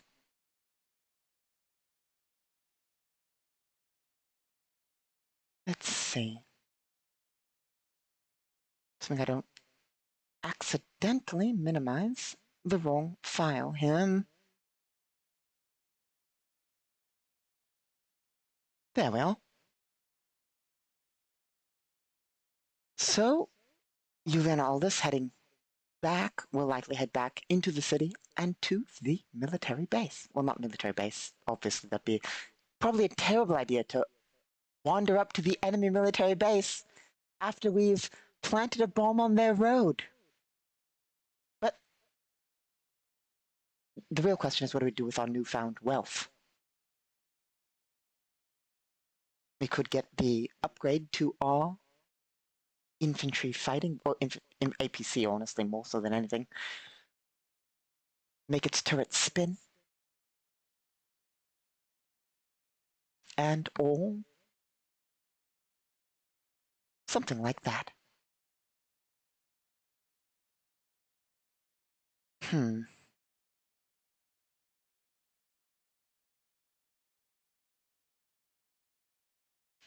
Let me find the right map here. That would be this one. As we return once more from a relatively easy mission. Hopefully next time we can do a bit of murder, a bit of killing, a bit of that stuff. I mean, we didn't actively spend several thousand Galactic Standard credits on a rocket launcher to not fire a rocket launcher.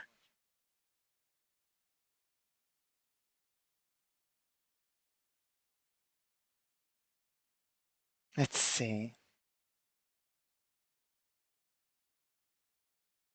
Let's quickly pop this open so I can just check our gear.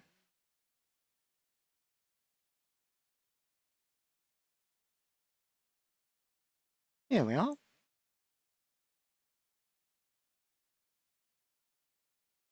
As we have... that's what we're missing. We are missing anti-personnel rockets, which would cost even more money, which we earned, but is it worth it?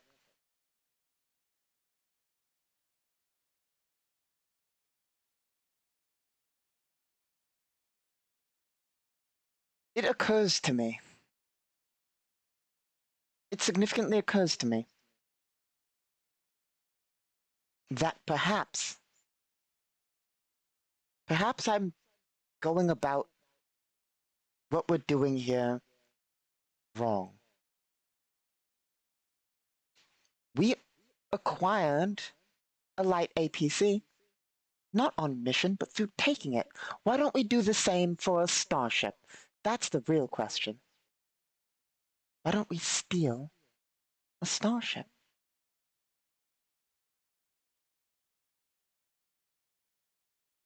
No, because galactic law and all that. But this planet's at war. There's two factions currently bombarding each other. Everything from the enemy faction is free. It's free. I'm pretty sure the local government is gonna let us take whatever we want. We could privateer.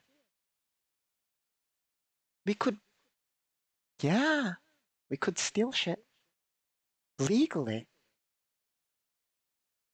As long as it's from the enemy military. If it's from the enemy populace, we'll technically still get in trouble. Something about laws and such. But we could definitely steal an enemy military starship, as risky and ridiculous as that sounds. Probably a dropship. If we get, that's the that's the best we could probably honestly do. We could probably steal at best a enemy military dropship. One with FTL, ideally. Anything larger, we'd have to clear it, and we'd be monitored heavily. A dropship? Less so. The question is how to go about that.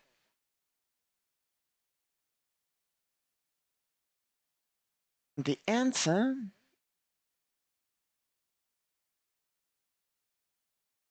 is difficultly even still then. 1 second.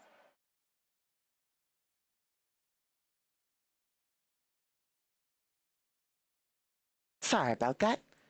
An Imperial jet decided to simply fly by. I'm not sure if it was audible at all. Theoretically, it shouldn't be, but it might have been. But yes, an Imperial jet simply decided to fly right by the palace. Real low, even. Let's see. So yeah, like, that's actually a brilliant idea to steal a dropship. And other such equipment. I feel half bad because we took a mission that was theoretically supposed to involve some engagement with the enemy, and it didn't. I mean, I'm not upset we took the money. Just want to provide combat. Oh, he's coming around. Nope. Nope. It's gone. I thought the jet was back.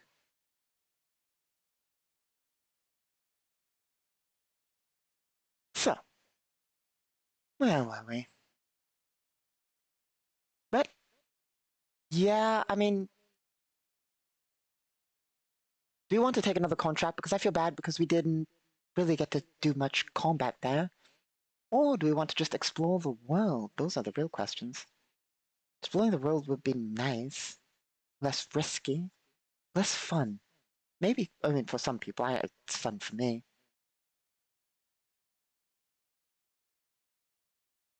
Hmm.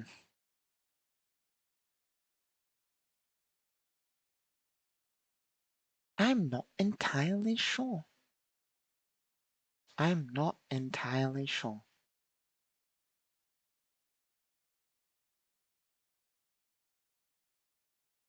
Mostly, well, I mean, we're on a. Why don't we plan a theft?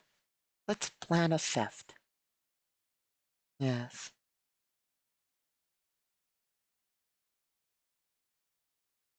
Probably it'll have action if things go south, and if it's a theft, it'll probably have things go south. So, let's bring up our city overview. Here we are. This is underground, so probably not going to see any dropships here. What's the above ground variant?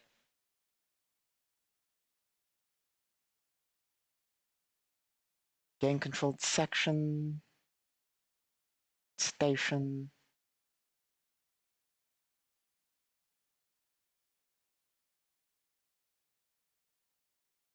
Hmm.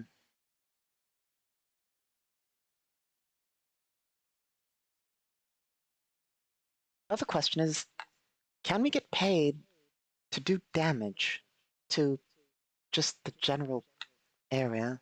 If the other government will pay us for that, we could earn money. Hmm.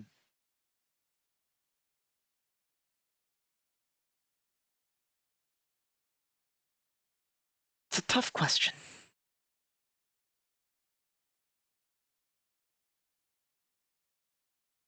I think our best option is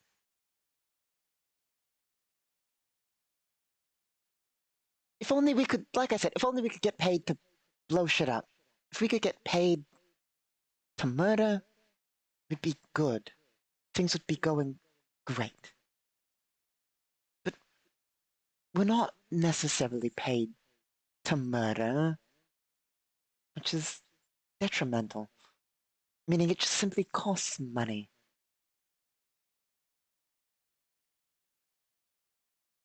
Hmm.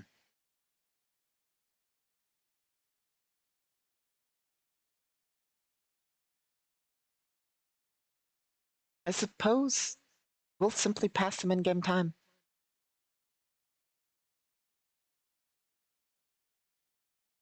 Let's simply pass some in-game time. Besides, things are going to be on relatively high alert given the fact that we damaged the road. So, let's see. First of all, we're going to do a quick war calculation. For that, we are going to roll nation versus nation. First, our allied nation, 10, and the enemy nation with a 6,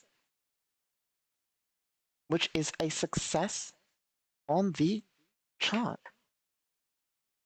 Sorry, still brewing coffee.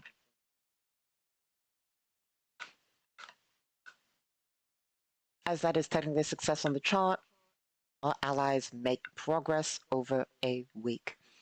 We will, of course, hold for a week. Basically, our character is going to sit safely for a week. Let's do some calculations. That brings that back up to 3. We earn 1,600 bucks. I cannot do that math easily, so let's use a calculator. Pop that in there, plus 1,600. 91,310.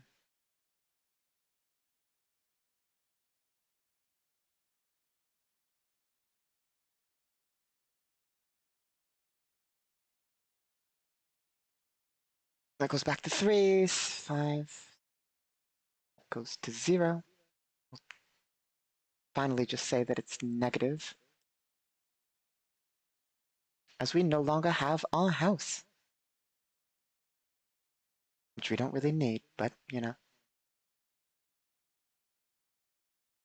Let's see here.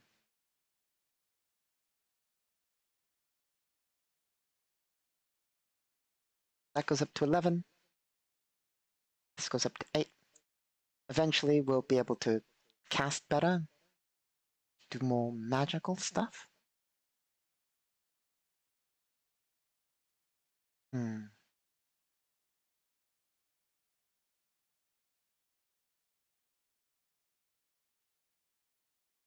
Just checking our book here. Multi-purpose tool. I don't think there's anything else that changes there. Okay.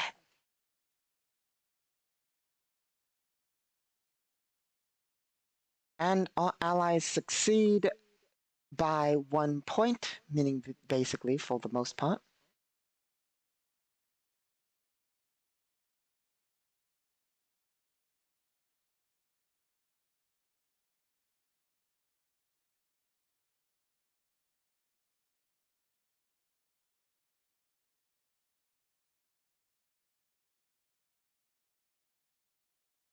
Mechanized infantry armor and infantry.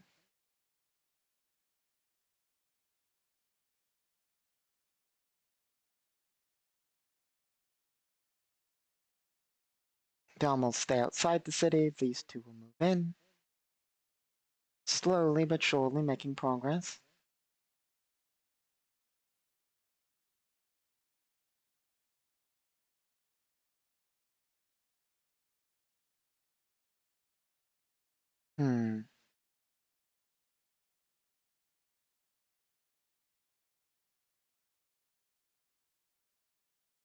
Engineering support there.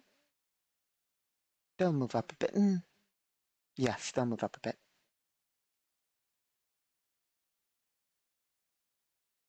What the?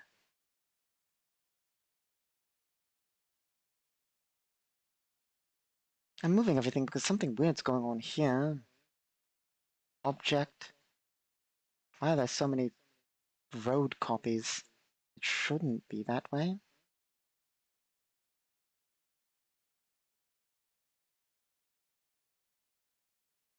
Fixed it. Okay.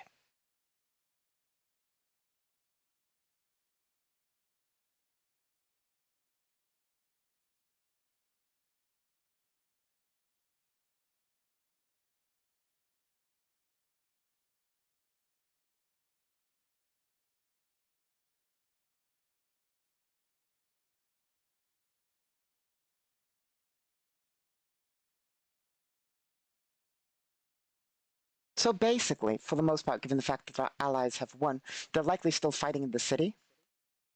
They won by a point, so it's not a significant... I mean, it's significant enough, but basically they've gotten to the outskirts to a degree, as the front line is likely shifted, which I suppose we should actually shift. If I can find the right layer that I put it all on.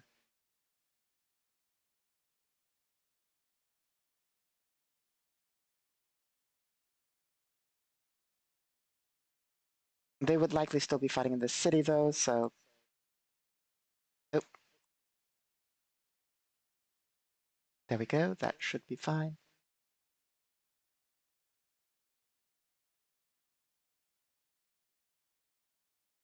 Oh, Come on.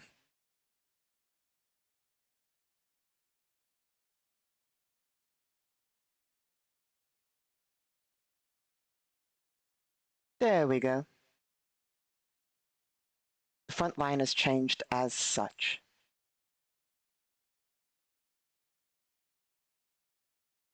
Over a week. Slowly but surely.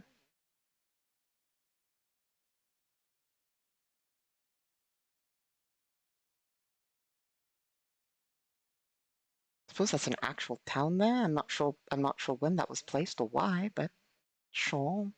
I believe it.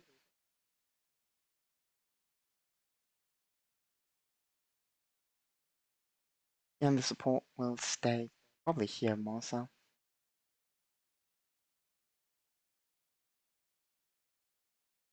Okay.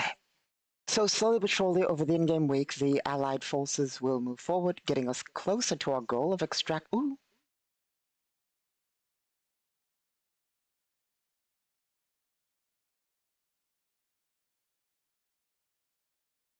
20 kilometers.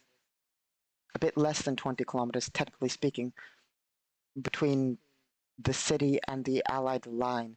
If we can get him to the Allied, the problem is there's probably enemy, forces on the Allied against the Allied line, which makes it hard. But if we can get our Allied, if we can get past there, things are good. But do they want to risk it?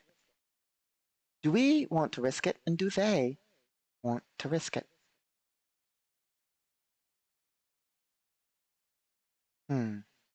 Probably not. We'll simply have to wait till they get to the city proper. I mean, we probably have another week or two.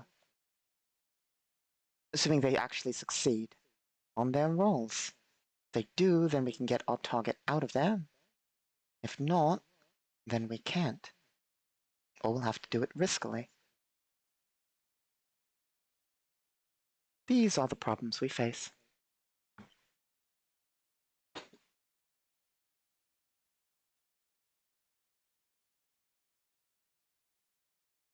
We'll have to figure it out.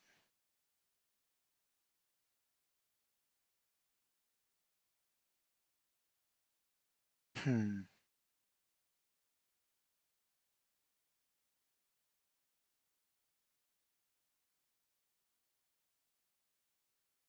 I mean, given the fact we were able to, well, that was before this, so the enemies are, well, I say enemies, the faction we're up against, are probably now focusing a lot of their forces in the city over the week, which is detrimental. Do we have an overview?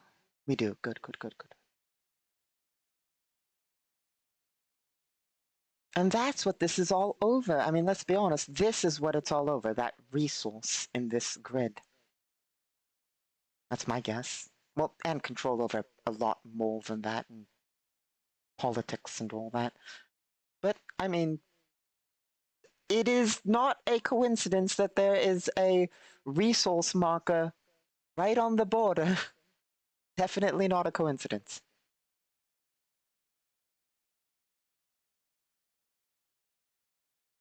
Ooh, let me make sure it's visible. Yeah, right there. Right on the border between the two nations. Resource marker.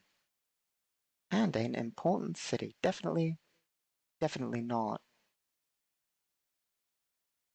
a reason that this is going on, yeah. Hmm.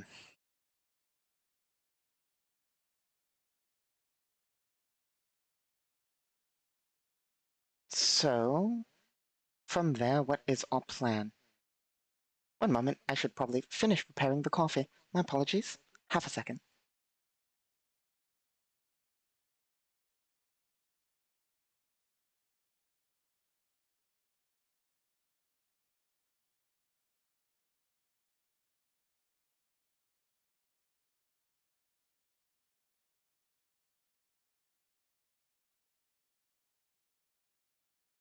I return with the finally brewed coffee. Good stuff.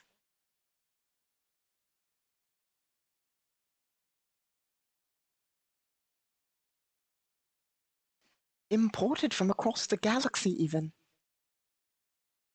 Here we are. Okay.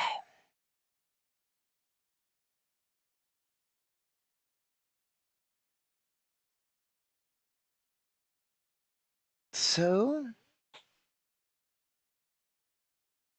what is our plan other than theoretically stealing a ship, which would be even more viable given the fact that the war is now at the doorstep? If we steal a ship, we could get the target out of there. We could get the target out of there easily if we steal a ship. Specifically because it was a long time ago in which we talked about this, but our allies won the air war. Our allies have air superiority. They're winning on every time we roll, except for like in, I think it was like in space or on the ocean or something. So they have air superiority. If we can simply get a dropship with an FTL drive, I want to keep the dropship in its FTL drive. But if we can get a dropship, we can retrieve the target. And it's far more feasible. That's I think Eudalus is going to bring that information to, not that she wants a dropship, but she'll tell her allies, the mercenaries she's working with, that stealing a dropship could get this over far quickly. Because we're not getting paid per hour, technically speaking. Let's see.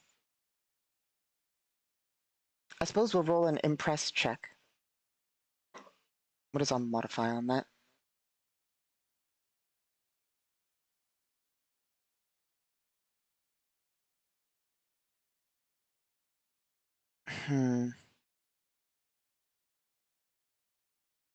None. Actually, -1. So I don't think we're going to roll an impress check. Never mind, that's we'll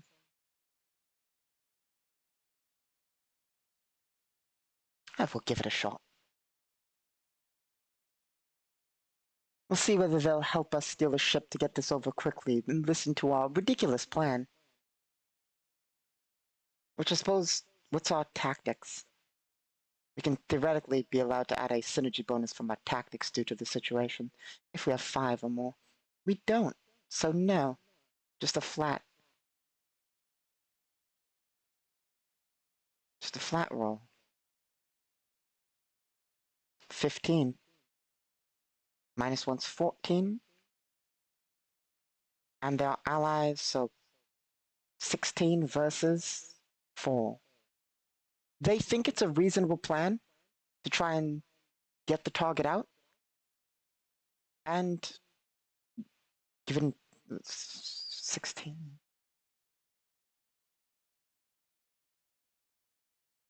It's a success by 10 at minimum, even with modifiers, meaning they will likely actually think it's a reasonable plan. They don't know ulterior motives after all, and our ulterior motives aren't necessarily all that bad. So, stealing a dropship.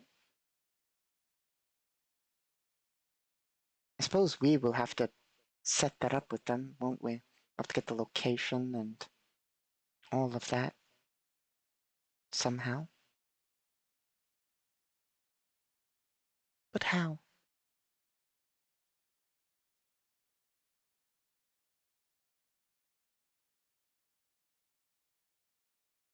Let's see.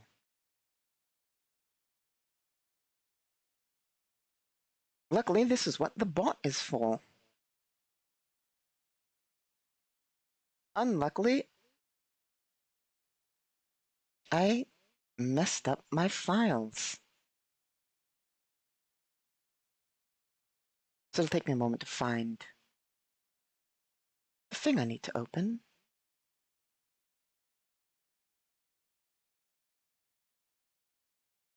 There we go. Let us open One more thing, this one's unrelated to the campaign. I'm just curious if they finally updated the chart.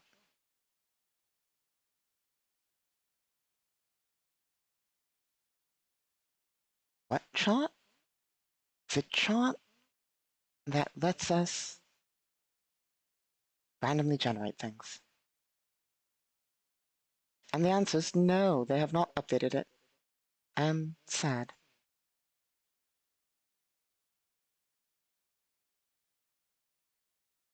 It's been over a year.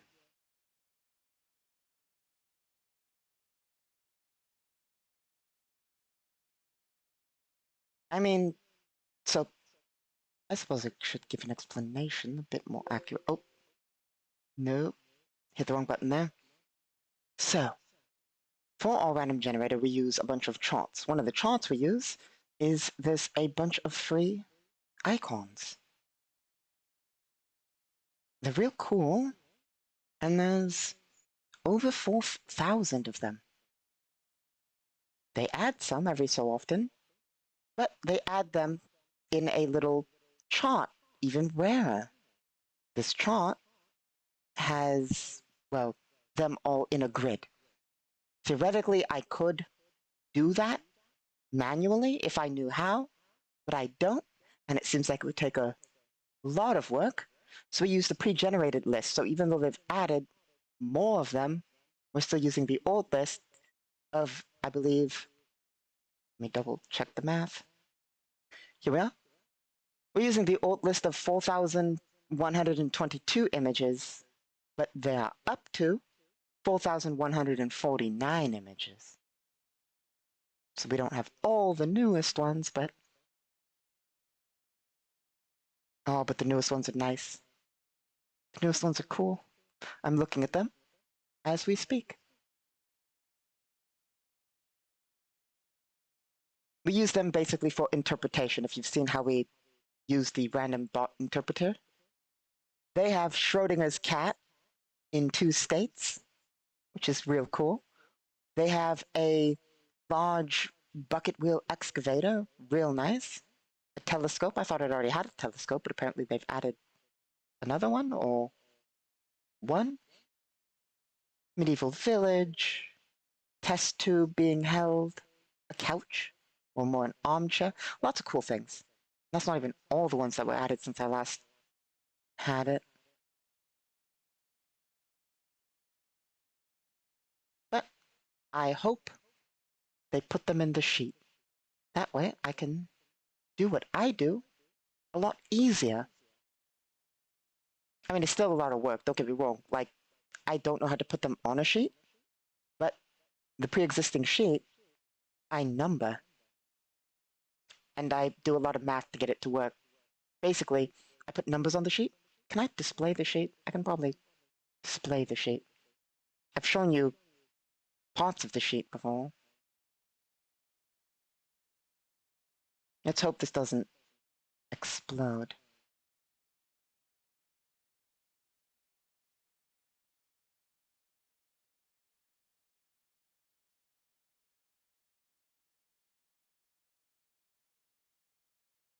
Oh my god. It almost exploded. So.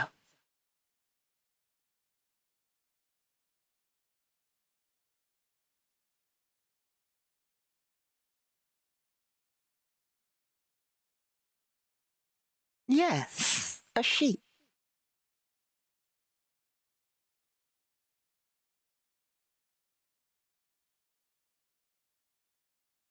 And those are... Where is it? We have a little thing about it. Yep. Look and hard name to pronounce and contributors. Creative Commons 3. Good stuff. From gamesicons.net. But yeah, they have this really neat sheet. I added numbers to it, just so I could roll on it and randomly generate things. Which you see here, obviously. For instance, describe the scene of the office of the corp mission. We get a picture of a little hand grenade and a clock. And then we interpret what they mean and so forth. And that's not, of course, all of it. We also have word generators and so forth, and a lot of different things like that that we combine together to make answers using the solo bot. I believe I've done the math, and it's like over 1 billion possibilities when we use it to its full potential. Like just that chart gives us 16,990,884 possibilities because we generate 2 images per thing. And then there's even an option to generate more. If you look at the bottom of the sheet, there's a little thing that's like roll again or add another. And then, of course, we can add descriptors, up to 100 descriptors, and so forth. And eventually it all calculates out to like actually 1 billion possible variants and variations using the list when you combine it with the words list and the descriptors list and so forth. So,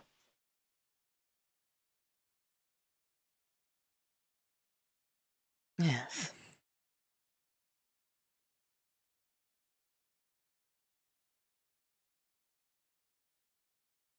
Okay. I suppose I was bringing up the list because I wanted to roll on it because we were going to ask a question. The question we are asking is, I suppose it's not a list thing because it's not a completely random. We can always interpret using it, but I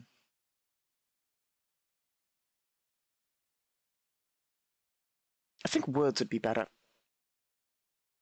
Words would be better suited for this situation. So let's open our AI bot. There we go.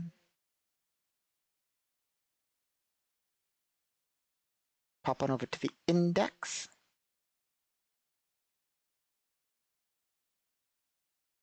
Details check table.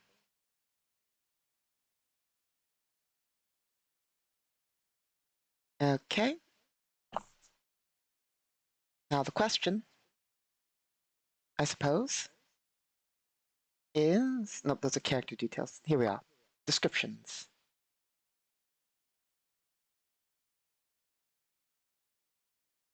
Going through our channels, can we... Well, not can we find, but what information do we find about any FTL-capable dropships? Like, surely there's dropships around. They're a common thing. 86. Powerfully.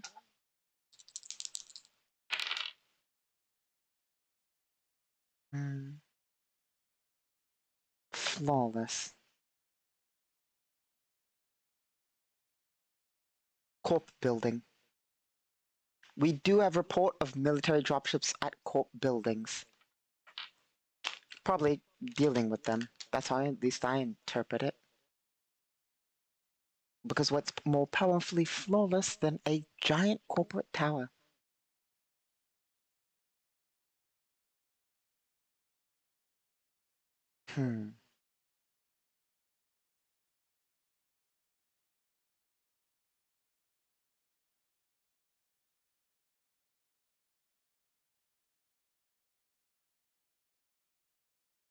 So I suppose our goal is going to be to find a corporate tower. Well, the corporate tower. And take stuff from it. Take the dropship. Hope it's FTL capable. Which might not be. Might be, might not be. And get our target out of here.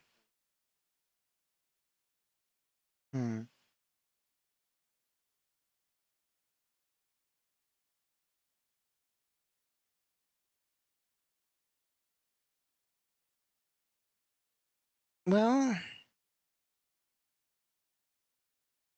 let's see.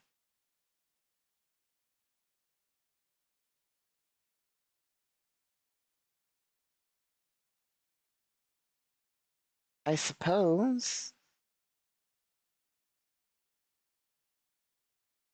I suppose we shall.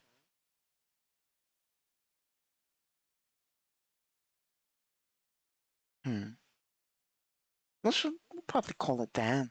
It's been a bit longer than usual. And of course, we need to prepare-ish. Not really, don't really need to prepare. It's a solo bot campaign. There's no technical preparation needed. But I wish to finish my coffee and then probably stat some things. So I think we'll call it there for now. Next time, we'll actually roll more dice, hopefully get into a combat engagement over a dropship.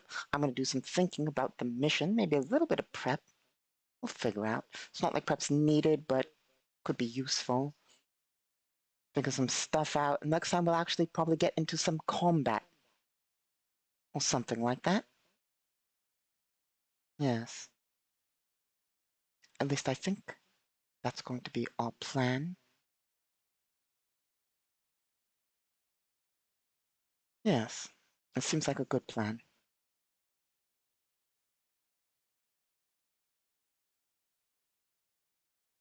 Okay.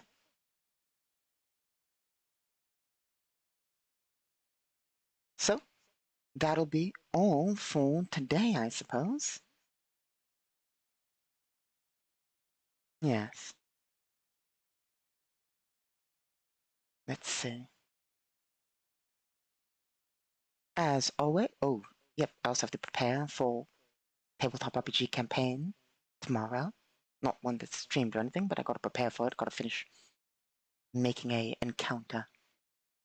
Along with statting things, so I can't just go directly to statting things, unfortunately. Anyway, we might have armor tomorrow morning. Big group armor thing, possibly. And then news on Tuesday. Galactic news, that is. World building Wednesday, and then we'll get back to this on Friday. Might have stuff in between, who knows? Thank you all for stopping by. As always, I've been your host, Casimir Basilius, Imperial Lord. And as always, I hope that you, yes, you, have had a wonderful day.